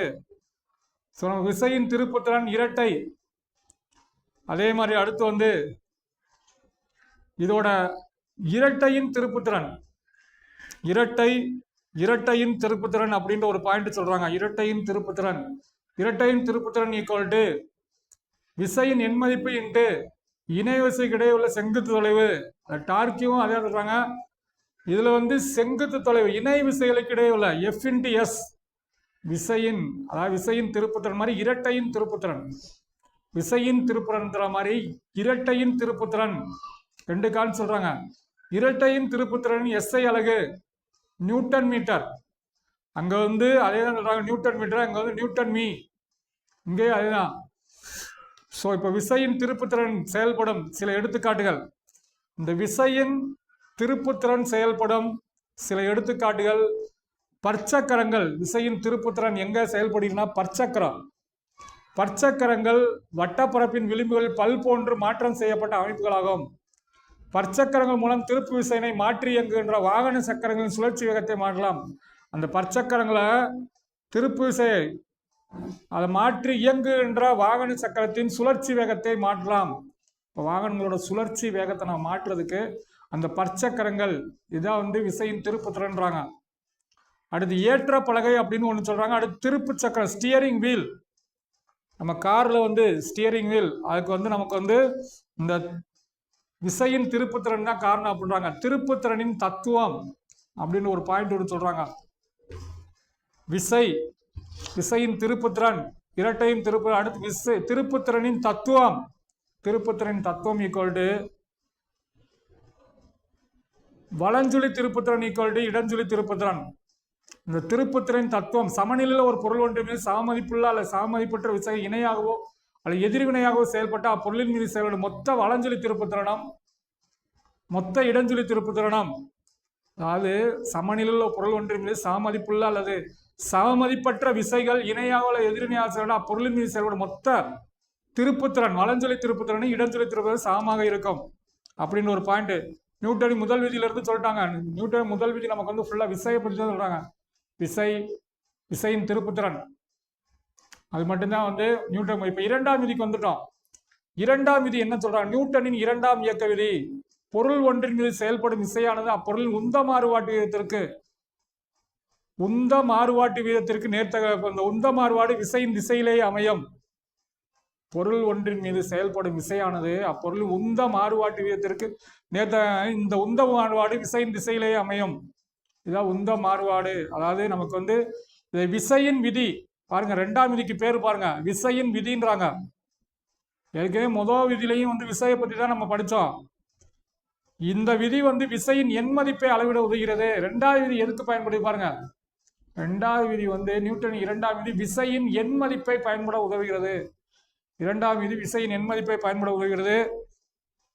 எனவே இது வந்து விசையின் விதி என்று அறியப்படுகிறது, விசையின் விதி என்று அழைக்கப்படுகிறது. இந்த பாடத்துல ரெண்டாவது விதியில வந்து என்ன அப்படின்னு, விசையின் அலகு நியூட்டன். பாருங்க, விசையின் அலகு எஸ்ஐ முறையில வந்து நியூட்டன். அதாவது சிஜிஎஸ் அலகுல வந்து டைன். எல்லாம் கவனிங்க, விசையின் அலகு வந்து எஸ்ஐல வந்து நியூட்டன். அதே மாதிரி சிஜிஎஸ் அலகு அதுல வந்து விசையின் அலகு டைன். இதெல்லாம் நம்ம கேட்கக்கூடிய கேள்வியெல்லாம் இருக்கலாம். விசையின் அலகு நியூட்டன், எஸ்ஐ அலகு முறையில நியூட்டன், சிஜிஎஸ் அலகு முறையில டைன். அது ஒரு பாயிண்ட். அதே மாதிரி வந்து ஒரு நியூட்டன்னா என்ன, ஒரு விசைனா என்ன? ஒரு newton equal to 1 kilogram metre வினாடி -2. பாருங்க, ஒரு நியூட்டன் ஈக்குவல் டு என்ன சொல்றாங்க பாருங்க, 1 கிலோகிராம் மீட்டர் வினாடி -2. இதெல்லாம் கண்டிப்பா மனப்பாடம் பண்ணி ஆகணும். ஒரு நியூட்டன் என்பது என்னன்னு கேட்டா 1 கிலோகிராம் மீட்டர் வினாடி -2. ஒரு டைன் என்பது அப்படின்றது அந்த எஸ்ஜிஎஸ் அலகுல, எஸ்ஜிஎஸ் அலகு சொல்றாங்களா, 1 கிராம் சென்டிமீட்டர் வினாடி -2. ஒரு நியூட்டன் ஈக்குவல் டு 10⁵ டைன். ஒரு நியூட்டன்னா டைன்ல சொல்றாங்க. நியூட்டன்னா என்னன்னு 10⁵ டைன். அடுத்து ஓரளவு விசை, ஈர்ப்பியல் விசை, கனத்தாக்கு விசை அப்படின்னு பாடத்தை சொல்றாங்க. அப்படியே நியூட்டன் மூன்றாம் விதிக்கு வந்துட்டாங்க. நியூட்டன் இரண்டாம் விதி விசையின் விதி, விசையின் எண் மதிப்பு அறிய பயன்படுகிறது. அவருடைய எஸ்ஐ அலகு, விசையின் எஸ்ஐ அலகு, சிஜிஎஸ் அலகு. அப்புறம் ஒரு நியூட்டன்னா என்ன, ஒரு டைன்னா என்னன்னு தெரிஞ்சுக்கிட்டோம். இப்ப நியூட்டன் மூன்றாம் இயக்க விதி. மூன்றாம் இயக்க விதி அப்படின்னா ஒவ்வொரு வினைக்கும் சமமான எதிர்விசை உண்டு. ஒவ்வொரு வினைக்கும் சமமான எதிர்விசை உண்டு. விசையும் எதிர்விசையும் எப்போதும் இருவேறு பொருட்கள் மீது செயல்படும். விசையும் எதிர்விசையும் எப்போதும் இரு வேறு பொருட்கள் மீது செயல்படும்.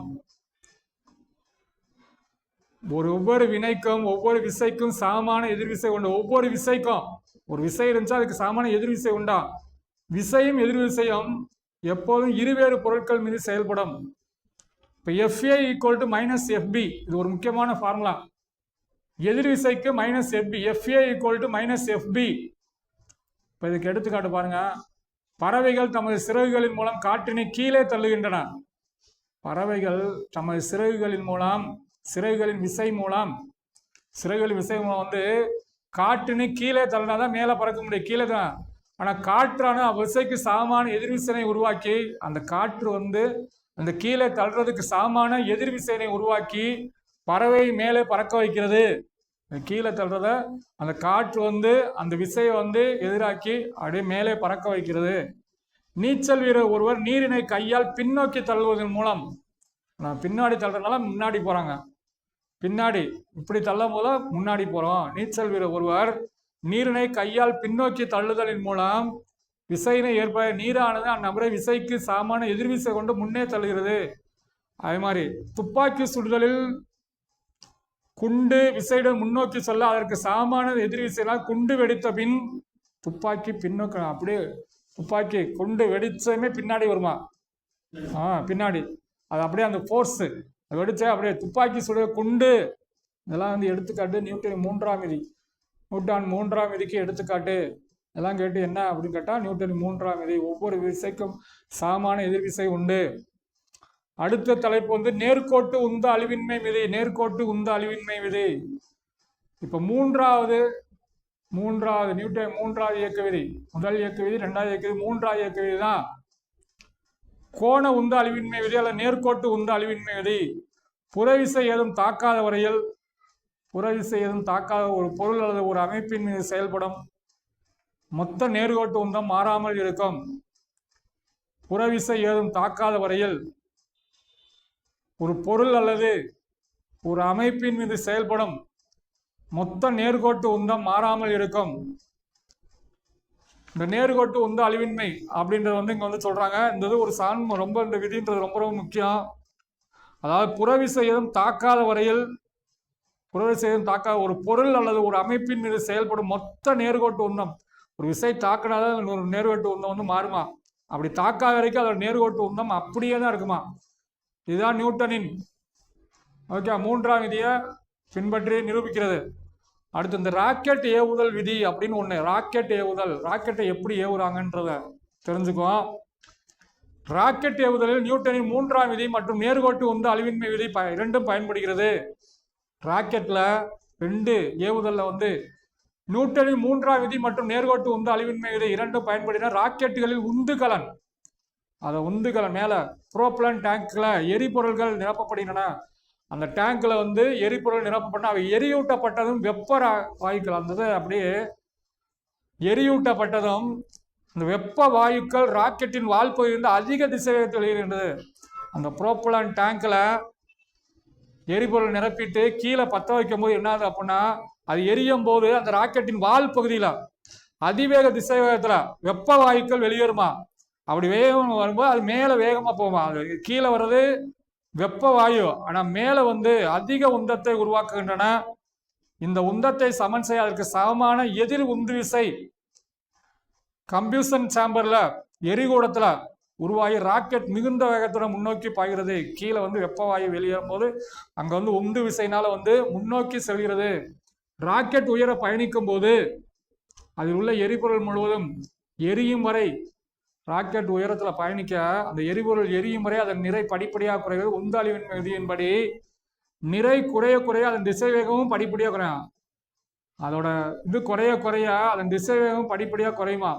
ஒரு குறிப்பிட்ட உயரத்தில் ராக்கெட்டானது புவியீர்ப்பு விசையினை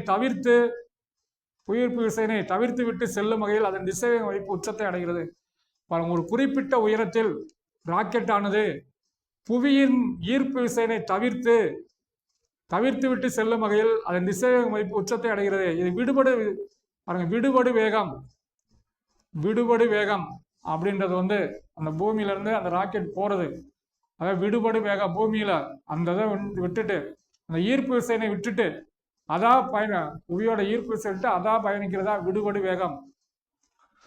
அடுத்து ஈர்ப்பியல், நியூட்டனின் ஈர்ப்பு விதி. நியூட்டன் வந்து ரெண்டு பொருள் ஒன்றை ஈர்க்கிறத பத்தி ஈர்ப்பு விதின்னு சொல்றாங்க. அண்டத்தில் உள்ள பொருள்கள் ஒவ்வொரு துகளும் பிற துகளை ஒரு குறிப்பிட்ட விதையில் ஈர்க்கிறதா. அண்டத்தில் இருக்க ஒவ்வொரு பொருளும் ஒரு குறிப்பிட்ட விசை மதிப்பில் பிற துகளை ஈர்க்க விசையான அவைகளின் நிறைகளின் பெருக்கல் பண்ணிக்கு நேர்விகிதத்திலும் அவைகளின் மையங்களுக்கு இடையே உள்ள தொலைவின் இருமடிக்கு எதிர்விகிதத்திலும் இருக்கும். மேலும் இவ்விசை நிறைகளின் இணைப்பு கோட்டின் வழியே செயல்படும். புவியின் அண்டத்தில் ஒவ்வொரு பொருளும் என்ன பண்றாங்கன்னா ஒரு குறிப்பிட்ட விசையோட மதிப்புல ஈர்க்குமா. அண்டத்துல எல்லா பொருளுமே ஒவ்வொரு பொருளும் ஒரு பொருளை ஈர்க்கக்கூடாது, ஈர்ப்பியல் விதின்றாங்க. இந்த ஈர்ப்பியல் விதி, ஈர்ப்பியல் மதிப்பு, ஈர்ப்பியல் மாறிலி அப்படின்னு ஒண்ணு சொல்றாங்க. ஈர்ப்பியல் மாறிலி அதான் சொல்றாங்க. அடுத்து புவியீர்ப்பு முடுக்கம்னா என்ன? புவியீர்ப்பு முடுக்கம் பொருளொன்றை மேல் நோக்கி வீசினால் பொருளொன்றை மேல் நோக்கி ஒரு கல்லை மேல் நோக்கி எறிந்தோம்னா புவியீர்ப்பு விசையின் தாக்கத்தால் அதன் திசை வேகம் படிப்படியாக குறையும். அந்த புவியோட ஒரு கல்லை மேலே தூக்கி எறிஞ்சோம்னா அந்த புவியோட ஈர்ப்பு விசையின் தாக்கத்தால் அதன் திசை வேகம் படிப்படியாக குறைந்து ஒரு குறிப்பிட்ட வேகத்தில் மதிப்பு முழுமையாக சுழியாகிறது. அப்படியே நம்ம உயரத்தில் எரியும் போது புவியோட ஈர்ப்பு விசையினால் அதோட திசை வேகம் குறைந்து ஒரு குறிப்பிட்ட உயரத்துல போறது வரைக்கும் போயிட்டு அப்படியே அது சுழியாகி கீழே விழும்போது அந்த திசை வேகம் தொடர்ந்து மாற்றம் பெறுகிறது. அப்படியே கீழே விழுகும் போது ஒவ்வொன்றையும் அப்பொருளுக்கு முடுக்கத்தினை ஏற்படுத்தும். இம்முடுக்கம் புவியீர்ப்பு விசையினை ஏற்படுவதால் அப்பொருளுக்கு ஒரு முடுக்கத்தினை ஏற்படுத்தும். இம்முடுக்கம் புவியீர்ப்பு விசை புவியீர்ப்பு முடுக்கம் என்று அழைக்கப்படும். புவியீர்ப்பு முடுக்கத்தின் சராசரி மதிப்பு 9.8 மீட்டர் வினாடி -2. ஒரு பொருளை தூக்கி மேலே இருந்துன்னா அது எவ்வளவு வேகத்தில் கீழே விழுகு அப்படின்னா 9.8 மீட்டர் வினாடி, ஒரு வினாடி -2. இதன் பொருளான தடையின்றி விழும் பொருளின் திசை வேகம் ஒரு வினாடிக்கு 9.8 மீட்டர் வினாடி -1 என்ற அளவில் மாற்றம் பெற ஜியின் மதிப்பு புவியில் அனைத்து இடங்களும் ஒரே மதிப்பாக இருக்காது. அதாவது பூமியில அந்த ஜியின் மதிப்பு பூமியில நிலத்தோட அமைப்பு பொறுத்து அதோட மதிப்பு இருக்குமா. கடல் பகுதியில் ஒரு மதிப்பு இருக்கும், மலைப்பகுதியில் ஒரு மதிப்பு இருக்கும், நிலப்பகுதியில் ஒரு மதிப்பு இருக்கும், புவியின் மதிப்பு. ஸோ இப்போ நமக்கு இந்த பாடத்துல என்னென்ன சொல்றாங்க அப்படின்னா நியூட்டனின் 3 விதிகள் சொன்னாங்க. முதல் விதி, 2ஆம் விதி, 3ஆம் விதி. அப்புறம் நேர்கோட்டு உந்து அழிவின்மை விதி, அப்புறம் ராக்கெட் ஏவுதல், அப்புறம் நியூட்டனின் ஈர்ப்பு விதி, அப்புறம் புவியீர்ப்பு முடுக்கம்னா என்ன, அப்புறம் புவியீர்ப்பு முடுக்கத்துக்கோ அந்த புவியீர்ப்பு மாறிலிக்கு ஈர்ப்பியல் மாறிலிக்கு உள்ள தொடர்பை கொடுத்துருக்காங்க. அடுத்து புவியீர்ப்பு முடுக்க மாற்றம். புவியீர்ப்பு முடுக்க மாற்றம்ன்றது புவியீர்ப்பு முடுக்கம் ஜியின் மதிப்பு பூமியின் ஆரத்தை சார்ந்து அமையும். புவியின் ஆரம் நிலநடுக்கோட்டு பகுதி அதிகமாக உள்ளதால் ஈர்ப்பு முடுக்கத்தின் மதிப்பு குறைவாக இருக்கும். இது நிறை மற்றும் எடை. நிறை மற்றும் எடை அப்படின்ற ஒரு இதுக்கு வந்துட்டோம். நிறைனா என்ன, எடைனா என்ன? நிறை என்பது பொருட்களின் அடிப்படை பண்பு. நிறைனா பொருட்களின் அடிப்படை பண்பு. பொருட்களின் நிறை என்பது அதில் அடங்கியுள்ள பருப்பொருளின் அளவாகும். பொருட்களின் நிறை என்பது அதில் அடங்கியுள்ள பருப்பொருளின் அளவாகும். பொருட்கள்னா அதில் அடங்கியுள்ள பருப்பொருள், அதன் அளவு கிலோகிராம். போய் வாங்குறது அது எவ்வளவு விடையோ அதுதான் பருப்பொருளின் அளவு தான், கிலோகிராம். அவன் கடையில் போய் 1 கிலோ அரிசி கொடுங்க, 2 கிலோ அப்படின்னா அந்த நிறை, அதுதான் நிறைன்னு சொல்றான். பொருட்கள்னா அதில் உள்ள அடங்கியுள்ள பொருளின்.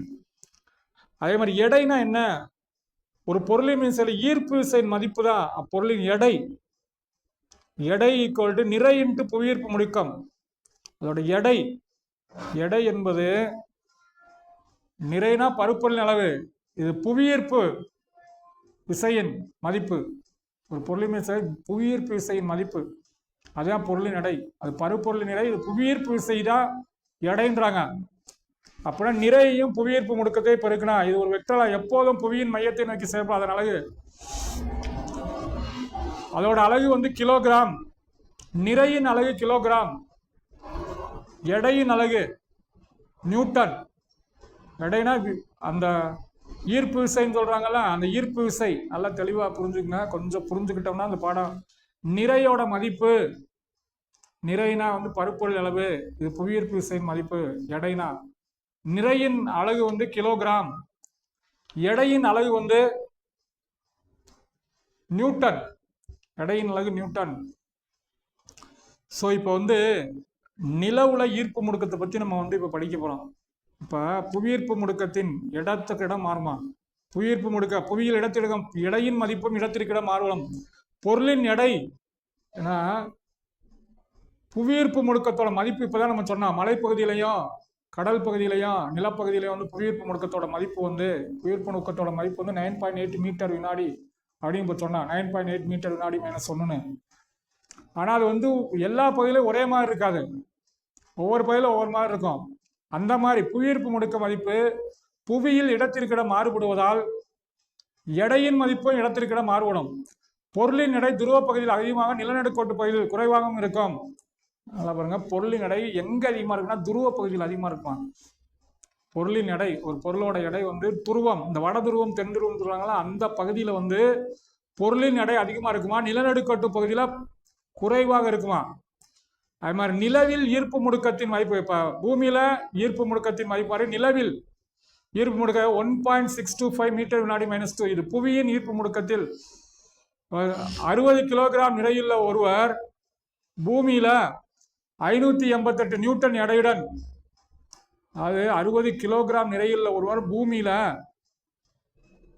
588 நியூட்டன் எடையுடன் நிலவுல எப்படி இருப்பார் அப்படின்னா 97 நியூட்டன் எடையுடன் இருப்பார்.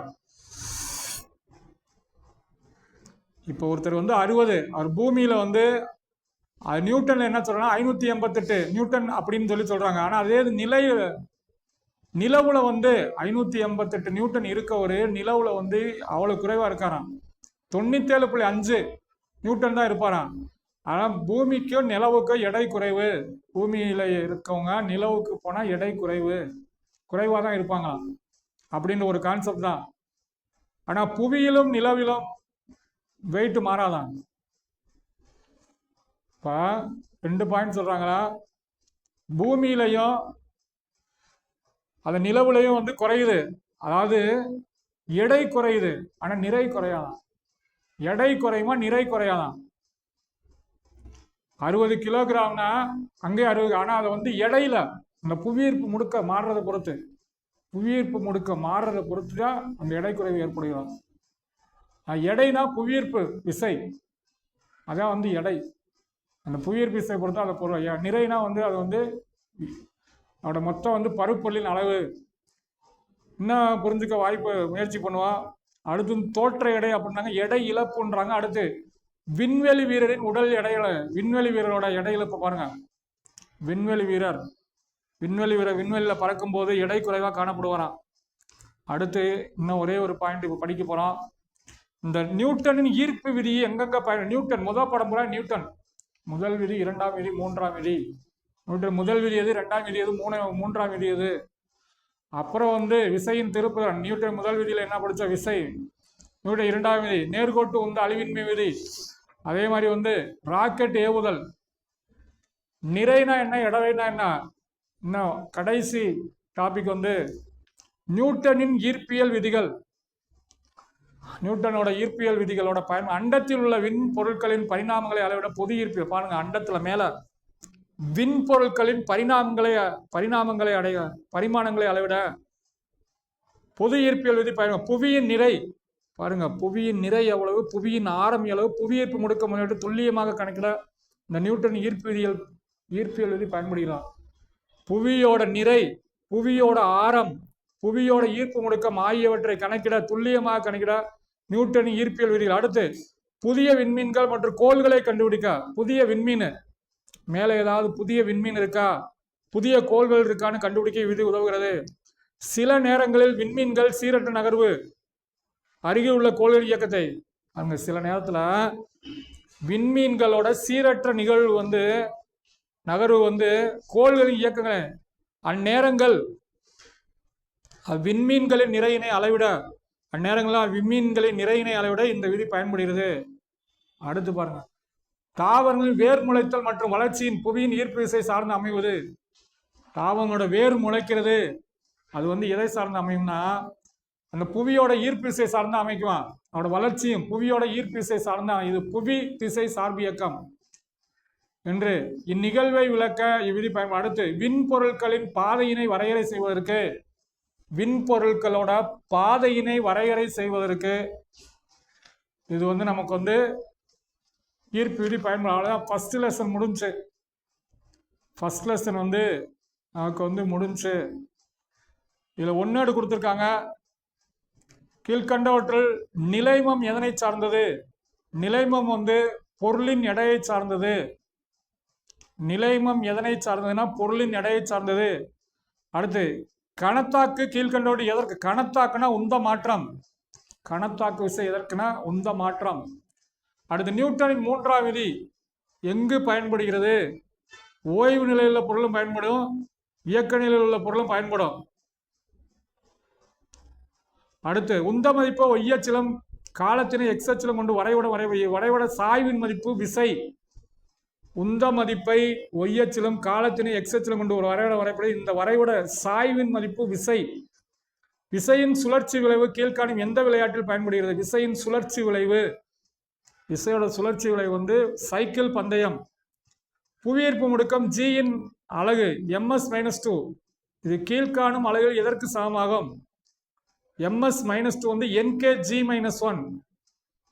அடுத்து 1 கிலோகிராம் என்பது 1 கிலோகிராம் எடை என்பது எதற்கு சமமாகும்? 98 × 10⁴ டைன். 1 கிலோகிராம் எடை என்பது 98 × 10⁴ டைன்.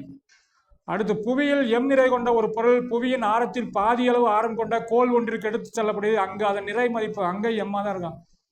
புவியின் m நிறை கொண்ட பொருள் ஒன்று புவியின் ஆரத்தில் பாதி அளவு ஆரம் கொண்ட கோல் ஒன்றிற்கு, புவியின் ஆரத்துல பாதி அளவு ஆரம் கொண்ட கோல் ஒன்றுக்கு எடுத்து அங்க நிறை மதிப்பு m.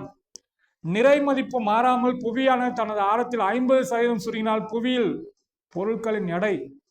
நிறை மதிப்பு மாறாமல் புவியானது தனது ஆரத்தில் 50% சுருங்கினால் புவியியல் பொருட்களின் எடையானது 300% அதிகரிக்கும். அதாவது 50% சுருங்கினால் 300%. ராக்கெட் ஏவுதலில் எந்த விதி பயன்படுத்தினால்? நியூட்டனின் 3ஆம் விதி மற்றும் நியூட்டனின் ராக்கெட் ஏவுதல்ல எந்த விதி பயன்படுகிறது? நியூட்டன் 3ஆம் விதி மற்றும் கோண உந்த மாறுபாடு. கோண உந்த மாறுபாடு. ராக்கெட் ஏவுதல் நேர்கோட்டு உந்த அழிவின்மை விதி. 2 விதி பயன்படும். முதல் லெசன் முடிஞ்சு. அடுத்து 2வது லெசன் ஒளி, லைட்டு. 2வது லெசன் வந்து லைட், ஒளியியல். இங்க வந்து ஒளி விலகம். அதாவது நமக்கு வந்து சூரியனோட ஒளிக்கதிர் ஏதாவது ஒரு பொருள் மீது படும்போது விலகல் அடையும். அதான் ஒளி விலகல். 2வது பாடம் வந்து ஒளி, லைட்டை பத்தி படிக்க போறோம். லைட்டை பத்தி படிக்கும் போது அதுல வந்து ஒளினா என்ன? சூரியனின் ஒளி தான் ஒளி. ஒளி அப்படின்றது வந்து நமக்கு வந்து பார்வை, அதான் ஒளின்னு சொல்லுவான். ஒளி விலகல், ஒளி விலகலின் விதிகள். ஒளி விலகல் ஏன்னா நம்ம வந்து சின்ன கிளாஸ்ல நம்ம வந்து என்ன பண்ணுவோம், ஜன்னல் வழியா சூரியனோட ஒளிக்கதிர் வரும். அந்த ஒளிக்கதிருக்கு நேரம் ஒரு பேப்பரை வச்சு பார்ப்போம். அப்படியே அங்கிட்டு வெளியில வந்து அப்படியே ஒரு வெள்ளை பேப்பரை அந்த சூரிய ஒளிக்கு நேரம் நீட்டினா அது அப்படியே கீழே விழுகும், அப்படியே கலக்கலாம். ஆனா அது வந்து அந்த நேரம் வராது, விலகி செல்லும். அதான் ஒளி விலகல். ஒளி விலகல் அப்படின்னா ஒளி ஒரு பொருள் மீது பட்டு அடுத்த பொருள் மீது விழுகும் போது அது விலகி செல்லாது, ஒளி விலகல். அந்த ஒளி விலகலுக்கு விதிகள். ஒளியின் பண்புகள். ஒளி நம்ம சூரியனோட ஒளிக்கதிரோட பண்புகள். ஒளி சிதறல், ஒளி சிதறலின் வகைகள். அடுத்து குவிலென்ஸ்னா என்ன, குளிலென்ஸ்னா என்ன, அப்புறம் அதோட கதிர் படங்கள். அடுத்து மனிதனோட கண்ணு எப்படி செயல்படுகிறது, ஒளியியல் கருவிகள் செயல்பாடு புரிந்து கொள்ள இயலும். இப்ப ஒளி என்பது ஒரு வகை ஆற்றல். சூரியனோட ஒளிக்கதிரில் இருக்க ஒளி ஒரு வகை, இது அலை வடிவில் பரவுகிறது. ஒளி செல்லும் பாதை ஒளிக்கதிர் என்றும் ஒளிக்கதிரின் தொகுப்பு ஒளிக்கற்றை என்றும். பாருங்க, ஒளி செல்லும் பாதை, அந்த ஒளி செல்லும் பாதை ஒளிக்கதிர் என்றும் ஒளிக்கதிர்களின் தொகுப்பு ஒளிக்கற்றை என்றும் அழைக்கப்படுகிறது. ஒளியை வெளிவிடும் பொருட்கள் ஒளி மூலங்கள். 4 பாயிண்ட் சொல்றாங்க. ஃபர்ஸ்ட் வந்து ஒளினா ஒரு வகை ஆற்றல், இது அலை வடிவில் பரவுகிறது. ஒளி செல்லும் பாதை ஒளிக்கதிர். ஒளிக்கதிர்களின் தொகுப்பு, ஒளிக்கதிர் தொகுப்பு வந்து ஒளிக்கற்றை. ஒளியை வெளிவிடும் பொருட்கள் எந்தெந்த பொருட்கள் ஒளியை வெளியிடாத கூட ஒளி மூலங்கள். சில ஒளி மூலங்கள் தங்களுடைய சுய ஒளியை வெளியிடுகின்றன, இவை ஒளிரும் பொருட்கள். சில ஒளி மூலங்கள் தங்களுடைய சுய ஒளியை வெளியிடுகின்றன, இதற்கு ஒளிரும் பொருட்கள். சூரியன் உள்ளிட்ட அனைத்து விண்மீன்களும் ஒளிரும் பொருட்களுக்கு எடுத்துக்காட்டுக்கலாம். பாருங்க, சூரியன் உள்ளிட்ட அனைத்து விண்மீன்களும் ஒளிரும் பொருட்களுக்கு எடுத்துக்காட்டல் ஆகும். கண்களின் உதவியால் தான் நம்மால் பொருட்களை காண முடிகிறது என்பதை அறிந்திருப்பீர்கள். ஆனால் ஒரு இருள் நிறைந்த அறையில் உள்ள பொருட்களை கண்களால் காண முடிவதில்லை. நம்ம கண்ணில் தான் எல்லாம் பார்க்குறோம்னு சொல்றோம், ஆனா ஒரு இருள் நிறைந்த அறையில் நம்மளால எதுவுமே பார்க்க முடியல. அப்படின்னா அங்க என்ன சொல்றாங்க பாருங்க, ஒரு இருள் நிறைந்த அறையிலுள்ள பொருட்களை காண ஏன் என்று விளக்க முடியுமா? பொருட்களை காண நமக்கு ஒளி தேவை. நமக்கு தேவை ஒளி வேணுமா? பொருட்கள் இரட்டு நேரம் வந்து நம்மளால கண்ணு இருந்து நம்மளால பார்க்க முடியல, அந்த பார்க்கறதுக்கு ஒளி தேவைன்றாங்க. பொருட்களை காண நமக்கு ஒரு விளக்கில் இருந்து வரும் ஒளிக்கற்ற கதிர்கள் நேரடியாக நம் கண்களின் மீது விழச் செய்தால் பொருட்களை காண முடியுமா? ஒரு விளக்கிலிருந்து வரக்கூடிய ஒளியை நம்ம கண்ணில் விழுக வச்சோம்னா அவனால் பொருளை காண முடியாது. ஒளிக்கதிர்கள் பொருளின் மீது பட்டு அவற்றிலிருந்து எதிரொலிக்கப்பட்ட கதிர்கள் நம் கண்களை அடைந்தால்தான் பொருள்களை காண முடியும். பாருங்க, ஒளிக்கதிர்கள் பொருளின் மீது பட்டு அது நம்ம கண்ணில் அவற்றிலிருந்து எதிரொலிக்கப்பட்ட கதிர்கள் நம் கண்களை அடைந்தால்தான் அந்த பொருட்களை நாம் காண முடியும். ஒளி எதிரொலித்தா மற்றும் ஒளி விலகல் அப்படின்றது அந்த பாடத்துல ஒளியின் பண்புகள் பாருங்க. ஒளி என்பது ஒரு வகை ஆற்றல். ஒளி எப்போ நேராக தான் போகுமா? ஒளி எப்பயுமே இப்படி கிராஸா போகாதான். எப்பயும் ஒளிக்கதிர் நேரா ஒரே நேர்கோட்டில் செல்லும். இந்த ஒளி பரவுவதற்கு ஊடகம் தேவை. சூரியனின் ஒளிக்கதிர் பரவுவதற்கு ஊடகம் தேவையில்லை. லைட்டு போட்டால் அது பரவுவதற்கு ஊடகம் தேவையில்லை. ஒளி பரவுவதற்கு ஊடகம் தேவையில்லை. அது வெற்றிடத்தின் வழியாக கூட வெற்றிடத்தின் வழியாக கூட ஒளி பரவும். அதே மாதிரி ஒளியின் வேகம் பாருங்க. ஒளியின் திசை வேகம் அல்லது ஒளியின் வேகம் c = 3 × 10⁻8 மீட்டர் வினாடி -1. c = 3 × 10⁻8 மீட்டர் வினாடி -1. ஒளியானது அலை வடிவில் செல்வதால் அதன் அலை நீளம் லாம்டா எனும் அதிர்வெண் v ஆகிய பண்புகளை பெற்றிருக்கும். பாருங்க, ஒளியானது இந்த ஒளி அலை வடிவில் தான் செல்லும். அலை வடிவில் செல்வதால் அது அலை நீளம் லாம்டா, அதிர்வெண் v. இதுல c = v லாம்டா என்ற சமன்பாட்டின் மூலம் c = ஒளியோட வேகம் c = v லாம்டா என்ற சமன்பாட்டின் மூலம் ஒளியின் வெவ்வேறு நிறங்கள். ஒளியில மொத்த விப்ஜியர் வானவில்னு சொல்லுவோம்ல, அந்த 7 நிறங்கள். ஒளியில வானவில் விப்ஜியர், அந்த விப்ஜியர் தான் அந்த 7 நிறங்கள். அந்த 7 நிறங்களுக்கு ஒவ்வொன்றுக்கும் அதோட அலைநீளமும் அதிர்வெண்ணும் வேறு தான் இருக்கும். அதோட அலைநீளமும் அதிர்வெண்ணும் ரெண்டுமே ரொம்ப ரொம்ப முக்கியமான நம்ம தெரிஞ்சுக்கூடியது. அந்த ஒளி ஒவ்வொரு கலர், அந்த சூரியன் ஒளிக்கற்றையில ஒவ்வொரு கலர்ல அதுல ஊதா என்ன, சிவப்பு என்ன, ஒளியின் வெவ்வேறு நிறங்கள் வெவ்வேறு அலைநீளங்களை அதிர்வெண்களை பெற்றிருக்கும். கண்ணுறு ஒளியில் நம்ம பார்க்கக்கூடிய ஒளியில ஊதா நிறம் குறைந்த அலைநீளத்தை பாருங்க. கண்ணுறு ஒளியில் நாம் காணக்கூடிய அந்த ஒளிக்கதிரில் ஊதா நிறம் குறைந்த அலைநீளத்தையும் சிவப்பு நிறம் அதிக அலைநீளத்தையும், சிவப்பு டக்குன்னு நம்மளை எரிக்கிற மாதிரி டக்குன்னு, ஆனால் ஊதா சாஃப்டா.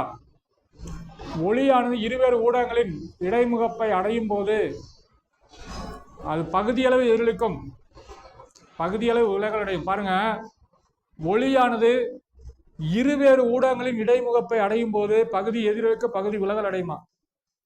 இது ஒளியோட பண்புகள். இப்போ ஒளி விலகல்னா என்ன? ஒரு ஒளிக்கதிர் தன் பாதையிலிருந்து விலகிச் செல்வதுதான் ஒளி விலகல். ஒளியான ஊடகத்தில் செல்லும் போது அதன் பாதையிலிருந்து விலகிச் செல்வது. இது ஒளியின் திசை அடர்வு குறைந்த ஊடகத்தில் அதிகமாக, ஒளியின் திசை வேகம் அடர்வு குறைந்த ஊடகத்தில் அதிகமாகும். அடர்வு குறையக்கூடிய இடத்துல அதிகமா இருக்கும் ஒளியோட திசை வேகம். அடர்வு மிகுந்த ஊடகத்தில் குறைவாக இருக்கும். ஒளி விலகல் 2 விதி. முதல் விதி, 2ஆம் விதி. ஒளி விலகல் முதல் விதி, 2ஆம் விதி. முதல் விதி பாருங்க. முதல் விதி, ஒளி விலகலின் முதல் விதி ஒளிக்கதிர் ஒரு ஊடகத்தில் இருந்து மற்ற ஊடகத்திற்கு செல்லும் போது படுகதிர், விலகுகதிர், படுபுள்ளி விலகல் அடையும் பரப்புக்கு செங்குத்தாறு ஆகிய 3 ஒரே தளத்தில் அமைகின்றன. படுகதிர், விலகுகதிர், படுபுள்ளியில் விலகல் அடையும் பரப்புக்கு செங்குத்தாக வரையப்படும் கோடு ஆகியவை ஒரே தளத்தில் அமைகின்றன. 2ஆம் விதி ஸ்னெல் விதி. பாருங்க, ஒளி விலகலின் 2ஆம் விதி ஸ்னெல் விதி, ரொம்ப முக்கியமான ஸ்னெல் விதி. ஸ்னெல் விதி 2ஆம் விதி, ஒளி விலகலின் 2ஆம் விதி. ஒரு ஒளிக்கதிர் ஒரு ஊடகத்திலிருந்து மற்ற ஊடகத்திற்கு செல்லும் போது படுகோணத்தின் சைன் மதிப்பு இருக்கும். விலகு கோணத்தின் சைன் மதிப்புக்கு இடையே உள்ள தகவானது அவ்விரு ஊடகங்களின் ஒளி விலகல் எண்களின் தகவிற்கு சமம். பாருங்க, படுகோணத்தின் சைன் மதிப்பு இருக்கும். படக்கூடிய கோணம், ஒரு ஒளிக்கதிர் படக்கூடிய கோணம் படுகோணம், விலகி செல்லக்கூடிய கோணம் விலகு கோணம். படுகோணத்தின் சைன் மதிப்புக்கும் விலகு கோணத்தின் சைனுக்கு இல்லே உள்ள விகிதம் ஒளி விலகல் எண்களின் தகவிற்கு சமம். ஒளி விலகல், அதோட ஒளி விலகல், இதோட ஒளி விலகல். இவ்விதி ஸ்னெல் விதி என்று அழைக்கப்படும். sin I by sin R = μ2 by μ1. sin I by sin R இதான் ஒளி விலகல் 2ஆம் விதி. ஒளி விலகல் 2ஆம் விதி ஸ்னெல் விதி. அடுத்து பாருங்க, அடுத்து கூட்டலியில் ஒளி விலகல், கூடு அப்படியே மொத்தமா இருக்கக்கூடிய ஒளி விலகல் அப்படின்ற பற்றி சொல்றாங்க. சூரியன் நிறப்பிரிகைனா என்ன? அந்த வெள்ளொளி கற்றையானது கண்ணாடி, நீர் போன்ற ஒளிபோகும் ஊடகத்தில் ஒளிவிலகல் அடையும் போது நிறங்கள் தனித்தனியாக பிரிகை அடைகின்றன. பாருங்க, சூரியன ஒளிக்கதிர் தான் ஒரு கண்ணாடியிலையோ அல்ல நீர்லையோ போகும்போது விலகல் அடையும் போது அதில் உள்ள நிறங்கள் தனித்தனியாக பிரிகை, இதான் வந்து நிறப்பிரிகைன்றாங்க. நிறப்பிரிகை, நிறம் பிரிகிறது. நிறப்பிரி வானவில் தோன்ற காரணம் நிறப்பிரிகை. வானவில் தோன்ற காரணம் சூரியன ஒளிக்கதிர் அந்த மழை துளிக்குள்ள போய் பட்டு விலகல் அடைந்து வானவில் துண்டாகுது. அது நிறப்பிரிகை. நிறங்களின் தொகுப்பு நிறமாலை என்று அழைக்கப்படுகிறது. பாருங்க, நிறங்களோட தொகுப்பை போற நிறமாலை. நிறமாலையானது அந்த விப்ஜியர்னு சொல்லுவாங்கல்ல, நிறமாலை விப்ஜியர், வானவில் தோன்றிய நிறங்கள் violet, indigo, blue, green, yellow, orange, இதான் வந்து விப்ஜியர். அதான் நிறமாலைன்னு சொல்றாங்க. இந்த கண்ணீர் ஒளியில் சிவப்பு நிறம் மிக குறைந்த விளைவு கோணத்தையும், அங்க அலைநீளத்துல வந்து ஊதா நிறம் குறைந்த அலைநீளத்தையும் சிவப்பு நிறம் அதிக அலைநீளத்தை கொண்டுறாங்க. ஆனா இங்க என்ன சொல்றாங்கன்னா, கோணத்துல சிவப்பு நிறம் மிக குறைந்த விளைவு கோணத்தையும் ஊதா நிறம் மிக அதிகமான விளைவு கோணத்தையும் பெற்றுள்ளன. அடுத்து ஒளிச்சிதறல்னா என்ன? ஒளிச்சிதறல் இதேதான், ஒளி விலகல் மாதிரியே ஒளி சிதறல் அடைகிறது. இப்ப கடலும் வானமும் நீல நிறமா இருக்க காரணம், அந்த ஒரு ஒளிக்கதிர் வந்து ஒரு பொருள் மீது படும்போது சிதறல் அடையும். அதான் ஒளி சிதறல். இதுதான் ராமன் விளைவு. சர் ராமன் ஒளி சிதறல். நோபல் பரிசு பெற்ற முதல் தமிழர் சர் ராமன். அவர் என்ன, ஒளி சிதறல் தான் ராமன் விளைவு. ஒளி ஒரு பொருள் மீது படும்போது சிதறடிக்கப்படுகிறது. அந்த நிறமாலை படித்தவங்க விப்ஜியர், அது கடல் மீது படும்போது மற்ற கலர்கள் பூரா அதிகமாக சிதறடைகிறது. ஆனால் ஊதா கலர் மட்டும் குறைவாக சிதறடைந்து அந்த கலர் அப்படியே இருக்கனால கடலும் வானமும் நீல நிறமா இருக்கு. வானத்தில் அப்படியே சிதறடையும் போது மற்ற கலர்லாம் இப்போ பாருங்க, ஊதா நிறமா இருக்கு. மற்ற கலர் அந்த சூரியனிலிருந்து வரக்கூடிய மற்ற கலர்கள்லாம் அதிகமாக சிதறடைந்து கலர் தெரியாமல் போயிடுது. ஆனால் ஊதா கலர் மட்டும் குறைவாக சிதறடைகிறதுனால அது வானமும் கடலும் நீல நிறமா இருக்கு. நம்ம காலையிலையும் மாலையிலையும் சூரியன் உதிக்கும் போதும் சூரியன் மறையும் போதும் வானம் சிகப்பு நிறமா இருக்க காரணம் இந்த ஒளிச்சிதறல் தான். காலையிலையும் மாலையிலையும் வானம் சூரியன் உதிக்கும் போதும் மறையும் போதும் மற்ற கலர் அதிகமாக சிதறடைகிறது, சிவப்பு நிறம் மட்டும் குறைவாக சிதறடைகிறது. சிவப்பு ஊதா, சிவப்பு ஊதா. அதான் வந்து இந்த ஒளிச்சிதறல் சொன்னாங்க. சூரிய ஒளி புவியின் மண்டலத்தில் வளிமண்டலத்தில் நுழையும் போது அதில் அணுக்கள் மற்றும் மூலகம் அனைத்து விலகல் அடையின. இந்த விலகல் அடைவது தான் ஒளிச்சிதறல். ஒளிச்சிதறல் வந்து மீட்சி சிதறல், மீட்சியற்ற சிதறல். ஒளிச்சிதறல் ரெண்டு வகைப்படும், மீட்சி சிதறல், மீட்சியற்ற சிதறல் அப்படின்றாங்க. மீட்சி சிதறல்னா சிதறடையும் ஒளிக்கற்றையின் தொடக்க மற்றும் இறுதி ஆற்றல்கள் சமமாக இருப்பின். இப்போ தொடக்க மற்றும் இறுதி ஆற்றல்கள் ஒரு இது வந்து சிதறடையுது. அப்படி சிதறடையும் போது அது தொடக்க மற்றும் இறுதி ஆற்றல்கள் சமமாக இருப்பின் அச்சிதறல் மீட்சி சிதறல் எனப்படும். மீட்சியற்ற சிதறல், சிதறல் அடையும் ஒளிக்கற்றையின் தொடக்க மற்றும் இறுதி ஆற்றல்கள் சமமற்று இருப்பின் அச்சிதறல் மீட்சியற்ற சிதறல். இப்ப சிதறலை உண்டாக்கும் துகளின் தன்மை பொறுத்து சிதறலை ராலே ஒளிச்சிதறல், மீ ஒளிச்சிதறல், டிண்டால் ஒளிச்சிதறல், ராமன் ஒளிச்சிதறல். பாருங்க, அதுல சிதறலை உண்டாக்கும் துகளின் தன்மை அளவை பொறுத்து இங்கிட்டு ஒண்ணு ஃபர்ஸ்ட் மீட்சி சிதறல், மீட்சியற்ற சிதறல். அடுத்து என்ன சொல்றாங்க, ராலே ஒளிச்சிதறல், மீ ஒளிச்சிதறல், டிண்டால் ஒளிச்சிதறல், ராமன் ஒளிச்சிதறல். 4. ராலே ஒளிச்சிதறல்னா சூரியனிலிருந்து வரும் ஒளிக்கதிர்கள், சூரியனிலிருந்து வரக்கூடிய ஒளிக்கதிர்கள் வளிமண்டலத்தில் உள்ள வாயு அணுக்கள் ஆகியவற்றால் சிதறடிக்கப்படுவது ராலே ஒளிச்சிதறல் ஆகும். பாருங்க, சூரியனிலிருந்து வரக்கூடிய கதிர்கள் அந்த வளிமண்டலத்தில் இருக்க வாயு மற்றும் அணுக்கள் மற்றும் மூலக்கூறுகளால் சிதறடிக்கப்படுவது ராலே சிதறல். ராலே சிதறல் விதி, ஒரு ஒளிக்கதிர் சிதறடையும் அளவான அலைநீளத்தின் 4 மடிக்கு ஒரு ஒளிக்கதிர் சிதறல் அடையும் அளவானது அதன் அலைநீளத்தின் 4 மடிக்கு எதிர்த்தகவில் இருக்கும். அதுதான் வந்து சூரிய ஒளியானது வளிமண்டலத்தின் வழியாக செல்லும் போது குறைந்த அலைநீளமுடைய நீல நிறமானது அதிக அலைநீளம் கொண்ட சிவப்பு நிறத்தை விட அதிகமாக சிதறடைந்தன வானம் நீல நிறமாக தோன்றுகிறது. அதிக நிலைநிலம் கொண்ட அதிகமாக சிதறல் அடைகிறது. நம்ம இப்ப சொந்த கருத்தை அப்படியே மாற்றம். மற்றதெல்லாம் வந்து அதிகமாக சிதறல் அடைகிறதுனால அது வந்து வான நீல நிறமா இருக்குன்றாங்க. வந்து மற்றதெல்லாம் வந்து குறைவா சிதறல். ஆனால் இங்கே வந்து என்ன சொல்லுவாங்க, நம்ம ஒரு பாயிண்ட்ல வந்து படிச்ச வந்து இங்க வந்து அது மற்ற கலரை காட்டிலும் நீலம் தான் அதிகமாக சிதறல் அடைகிறதுனால அது வானம் நீல நிறமா இருக்குன்றாங்க. குறைந்த சிதறல் அடைகின்றோம். ஆனா இங்க என்ன சொல்றாங்க பாருங்க, நீலம் தான் அதிகமாக சிதறல் அடைகிறதுனால வானம் நீல நிறமாக தோன்றுது. அதே மாதிரி சூரிய உதயம் மற்றும் மறைவின் போது சூரிய ஒளியால நண்பகல் பகலில் இருப்பதை விட வளிமண்டலத்தை அதிக தொலைவு. எனவே நீல நிற ஒளியால் முற்றிலும் சிதறடைந்ததால் குறைவாக சிதறடைந்த சிவப்பு நிற ஒளியை நம்மை அடைகிறது. குறைவாக சிதறடைந்த சிவப்பு நிற ஒளியை நம்ம, எனவே சூரிய உதயம் மற்றும் மறைவு சூரியன் சிவப்பாக காட்சியளிக்கப்படுகிறது. இங்க என்ன சொல்றாங்க பாருங்க, அதே சூரிய உதயம் மற்றும் மறையும் போது சூரிய ஒளியால் நண்பகலில் இருப்பதை விட வளிமண்டலத்தை அதிக தொலைவு செல்ல வேண்டி இருக்கிறது. எனவே நீல நிற ஒளியான முற்றிலும் சிதறடைந்து நீல நிறம் முற்றிலும் சிதறடைந்து போயிடுச்சு. அதுலதான் குறைவாக சிதறடைந்த சிவப்பு நிற ஒளியை நம்மை அடைகிறது. நம்மளை அடையும் போது வந்து என்ன அப்படின்னா சிவப்பு தான் குறைவாக சேர்ந்து வருது. சூரிய உதயம் மற்றும் மறைவின் போது சூரியன் சிவப்பாக காட்சியளிக்கிறது. அப்புறம் மீ ஒளி சிதறல்னா என்ன? மீ ஒளி சிதறல் ஒளிச்சிதறலை ஏற்படுத்தும் துகளின் விட்டமானது படும் ஒளிக்கதிர் அலைநீளத்தை சாமா அலைநீளத்தோட அதிகமாக இருக்கும்போது மீ ஒளி மீச்சு சிதறல் அளவானது ஒளிக்கதிரின் அலைநீளத்தை சார்ந்தது அன்று. இந்த வந்து மீ ஒளிச்சிதறல்ன்றாங்க. அடுத்து வந்து டிண்டால் ஒளிச்சிதறல்ன்றாங்க. கரைசல் ஒளியா வந்து அந்த கோல்மத்துகளா ஒளிக்கதிர்கள் சிதறடிக்கப்பட டிண்டால் சிதறல் விளைவு. ராமன் ஒளிச்சிதறல் ராமன் விளைவு தான் ராமன் ஒளிச்சிதறல் அப்படின்றது ஒன்று கொடுத்துருக்காங்க. மொத்தம் 4 விதமான ஒளிச்சிதறல். அடுத்து லென்ஸை பற்றி சொல்றாங்க. குவிலென்ஸ் அல்ல இருபுற குவிலென்ஸ். குவிலென்ஸ்னால இருபுற குவிலென்ஸ்னால ஒண்ணுதான். குவிலென்ஸ்னால இருபுற குவிலென்ஸ்னால ஒண்ணுதான். குளிலென்ஸ்னால இருபுற குளிலென்ஸ்னால ஒண்ணுதான். பெருசாக தான் இருக்கு. இப்போ லென்ஸுகள்ல வந்து நமக்கு வந்து தட்ட குவிலென்ஸ் தட்ட குவிலென்ஸ் சொல்றாங்க. அப்படியே லென்ஸ் ஒவ்வொன்று பொருள் வைக்கும் போது இந்த குவிலென்ஸோட பயன்பாடு பாருங்க. குவிலென்ஸ் வந்து ஒளிப்படம் போட்டோகிராஃப் கேமராவில் இருக்கக்கூடிய லென்ஸு குவிலென்ஸ். கேமராவில் இருக்கக்கூடிய லென்ஸ் குவிலென்ஸ்.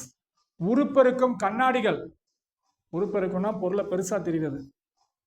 உருப்பெருக்கும் கண்ணாடினா இந்த சவர கண்ணாடின்னு சொல்லுவாங்க. சவர கண்ணாடி அப்படின்றது வந்து முடிவெட்டுறவங்க கடையில் சேவிங் மிரர்ன்றாங்க. சேவிங் மிரர் அங்கே வந்து நம்மளோட உருவத்தை வந்து பெருசாக காட்டும். அதுதான் வந்து அதுலேயும் என்ன பயன்படுனா இந்த குவிலென்ஸ் தான் பயன்படுகிறது. உருப்பெருக்கும் கண்ணாடி, சவர கண்ணாடி, சேவிங் மிரர், அதில் குவிலென்ஸ் ஃபஸ்ட்டு ஃபோட்டோகிராஃபியில் பயன்படுகிறது கேமராவில். அடுத்து 2வது பயன்படுது. 3வது நுண்ணோக்கிகள், தொலைநோக்கிகள் மற்றும் நழுவு படவீழ்ச்சிகள். நுண்ணோக்கி டெலஸ்கோப்பு, அதே மாதிரி மைக்ரோஸ்கோப் நுண்ணோக்கி, அப்புறம் ப்ராஜெக்டர் எல்லாத்திலையும் குவிலென்ஸ். தூரப்பார்வை குறைபாட்டை சரி செய்ய பயன்படுகிறது. தூரப்பார்வை குறைபாட்டை நான் தூரத்தில் இருக்க பொருட்கள் நம்மளால பார்க்க முடியாது. தூரப்பார்வை குறைபாட்டை சரி செய்ய பயன்படுகிறது. குவிலென்ஸ் சொல்லியாச்சு. அடுத்து குளிலென்ஸின் பயன்பாடு. குளிலென்ஸ் கலிலியோ தொலைநோக்கியில் தொலைநோக்கியை கண்டுபிடிச்ச கலிலியோ. அந்த கலிலியோ தொலைநோக்கியில் கண்ணருகு லென்ஸாக பயன்படுகிறது. வெளியாட்களை தெரிந்து கொள்ள வீட்டின் கதவுகள் ஏற்படுத்தோட உளவு துளைகளில் வெளியாட்கள் யாராவது போறாங்களான்னு நம்ம பார்க்கணும் அப்படின்னா அந்த உளவு துளை ஒரு சின்ன துளையில அந்த லென்ஸ் வச்சுட்டா அவங்க யாரும் கண்டுபிடிச்சலாமா. துளையில ஒரு சின்ன துளை போட்டு அதில் வந்து இந்த லென்ஸை பயன்படுத்திட்டா அங்கே யாரு போறதுன்னு பார்க்கறதுக்கு அந்த லென்ஸ் வழியா பார்த்தோம்னா பெருசா தெரியுமா. அதான் வந்து குளிலென்ஸ். வெளியாட்களை தெரிந்து கொள்ள வீட்டின் கதவுகளில் ஏற்படுத்தப்பட உளவு. அடுத்து கிட்ட பார்வை. தூரப்பார்வைனா குவிலென்ஸ். கிட்ட பார்வை குறைபாடு சரி செய்ய குளிலென்ஸ் பயன்படுகிறது. அடுத்து லென்ஸ் சான்பாடுன்னு சொல்றாங்க. 1/f = 1/v - 1/u. லென்ஸின் உருப்பெருக்கம் அப்படின்றது சொல்றாங்க. அடுத்து லென்ஸின் திறன் டயாப்டர். லென்ஸின் திறனின் அலகு டயாப்டர். முக்கியமான கொஸ்டின். லென்ஸின் திறன் அலகு டயாப்டர். அடுத்து மனித கண்ணை பத்தி சொல்றாங்க. மனித கண்ணு பாருங்க. மனித கண்ணை பத்தி கண்டிப்பா ஒரு கேள்வி நமக்கு உறுதியா தெரிஞ்சுக்கணும். மனித கண் மிகவும் மதிப்பு வாய்ந்தது, நுட்பமான உணர்வு உறுப்பாகும். மனித கண் மிகவும் மதிப்பு வாய்ந்ததும் நுட்பமானதுமான உணர்வு உறுப்பாகும். அற்புத உலகை காண்பதற்கான வழியாகவும் அற்புத உலகை காண்பதற்கான வழியாகவும் கண்களே அமைகின்றன. அற்புத உலகை காண்பதற்கான வழியாகவும் கண்களே அமைகின்றன. கண்ணின் அமைப்பு பாருங்க, கண்ணோட விழி ஏறத்தாழ 2.3 சென்டிமீட்டர் விட்டம் கொண்ட கோள கண்ணின் அமைப்பு. விழி, நம்ம கண்ணோட விழி கண்ணு அது 2.3 சென்டிமீட்டர் விட்டம் கொண்ட கோள வடிவம். கண்ணில் உள்ள ஸ்கிலிரா என்னும் வலிமையான சவ்வினால், ஸ்கிலிரா என்னும் வலிமையான சவ்வு, கண்ணுல ஸ்கிலிரா என்னும் வலிமையான சவ்வினால் கண்ணின் உள்ளுறுப்புகள் பாதுகாக்கப்படுகின்றன. கண்ணில் உள்ள ஸ்கிலிரா என்னும் வலிமையான சவ்வினால் கண்ணின் உள்ளுறுப்புகள் பாதுகாக்கப்படுகின்றன. ரொம்ப முக்கியமான கண்ணோட உள் உறுப்புகள் பூரா எந்த சவ்வு? ஸ்கிலிரா அப்படின்னு படிச்சுங்க. அடுத்து கண்ணில் உள்ள முக்கியமான பகுதிகள். கார்னியா. கார்னியா அப்படின்னா இது விழிக்கோளத்தின் முன்பகுதியில் காணப்படும் மெல்லிய ஒளி புகும் படலம். இதுவே கண்ணின் ஒளிவிலகல் நடைபெறும் முக்கியம். கண்ணுல ஒளிவிலகல் நடைபெறும் பகுதி பாருங்க. கண்ணுல ஒளிவிலகல் நடைபெறும் பகுதி கார்னியா. கார்னியாவை அடையும் ஒளிக்கதிர்கள் ஒளிவிலகல் அடைய செய்வ விழிலென்ஸின் மீது குவிக்கப்படுகின்றன. கார்னியா, கார்னியா அப்படின்றது நமக்கு படத்துல கொடுத்துருக்காங்க.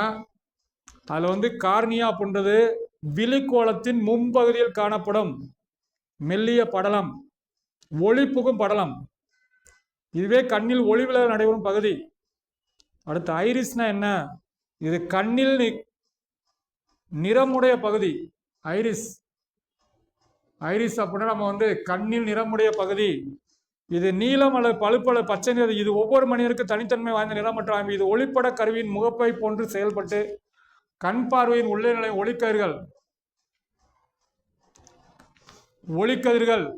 அளவை கண்ணில் விழுகும் ஒளியின் அளவை கட்டுப்படுத்துவது ஐரிஸ்.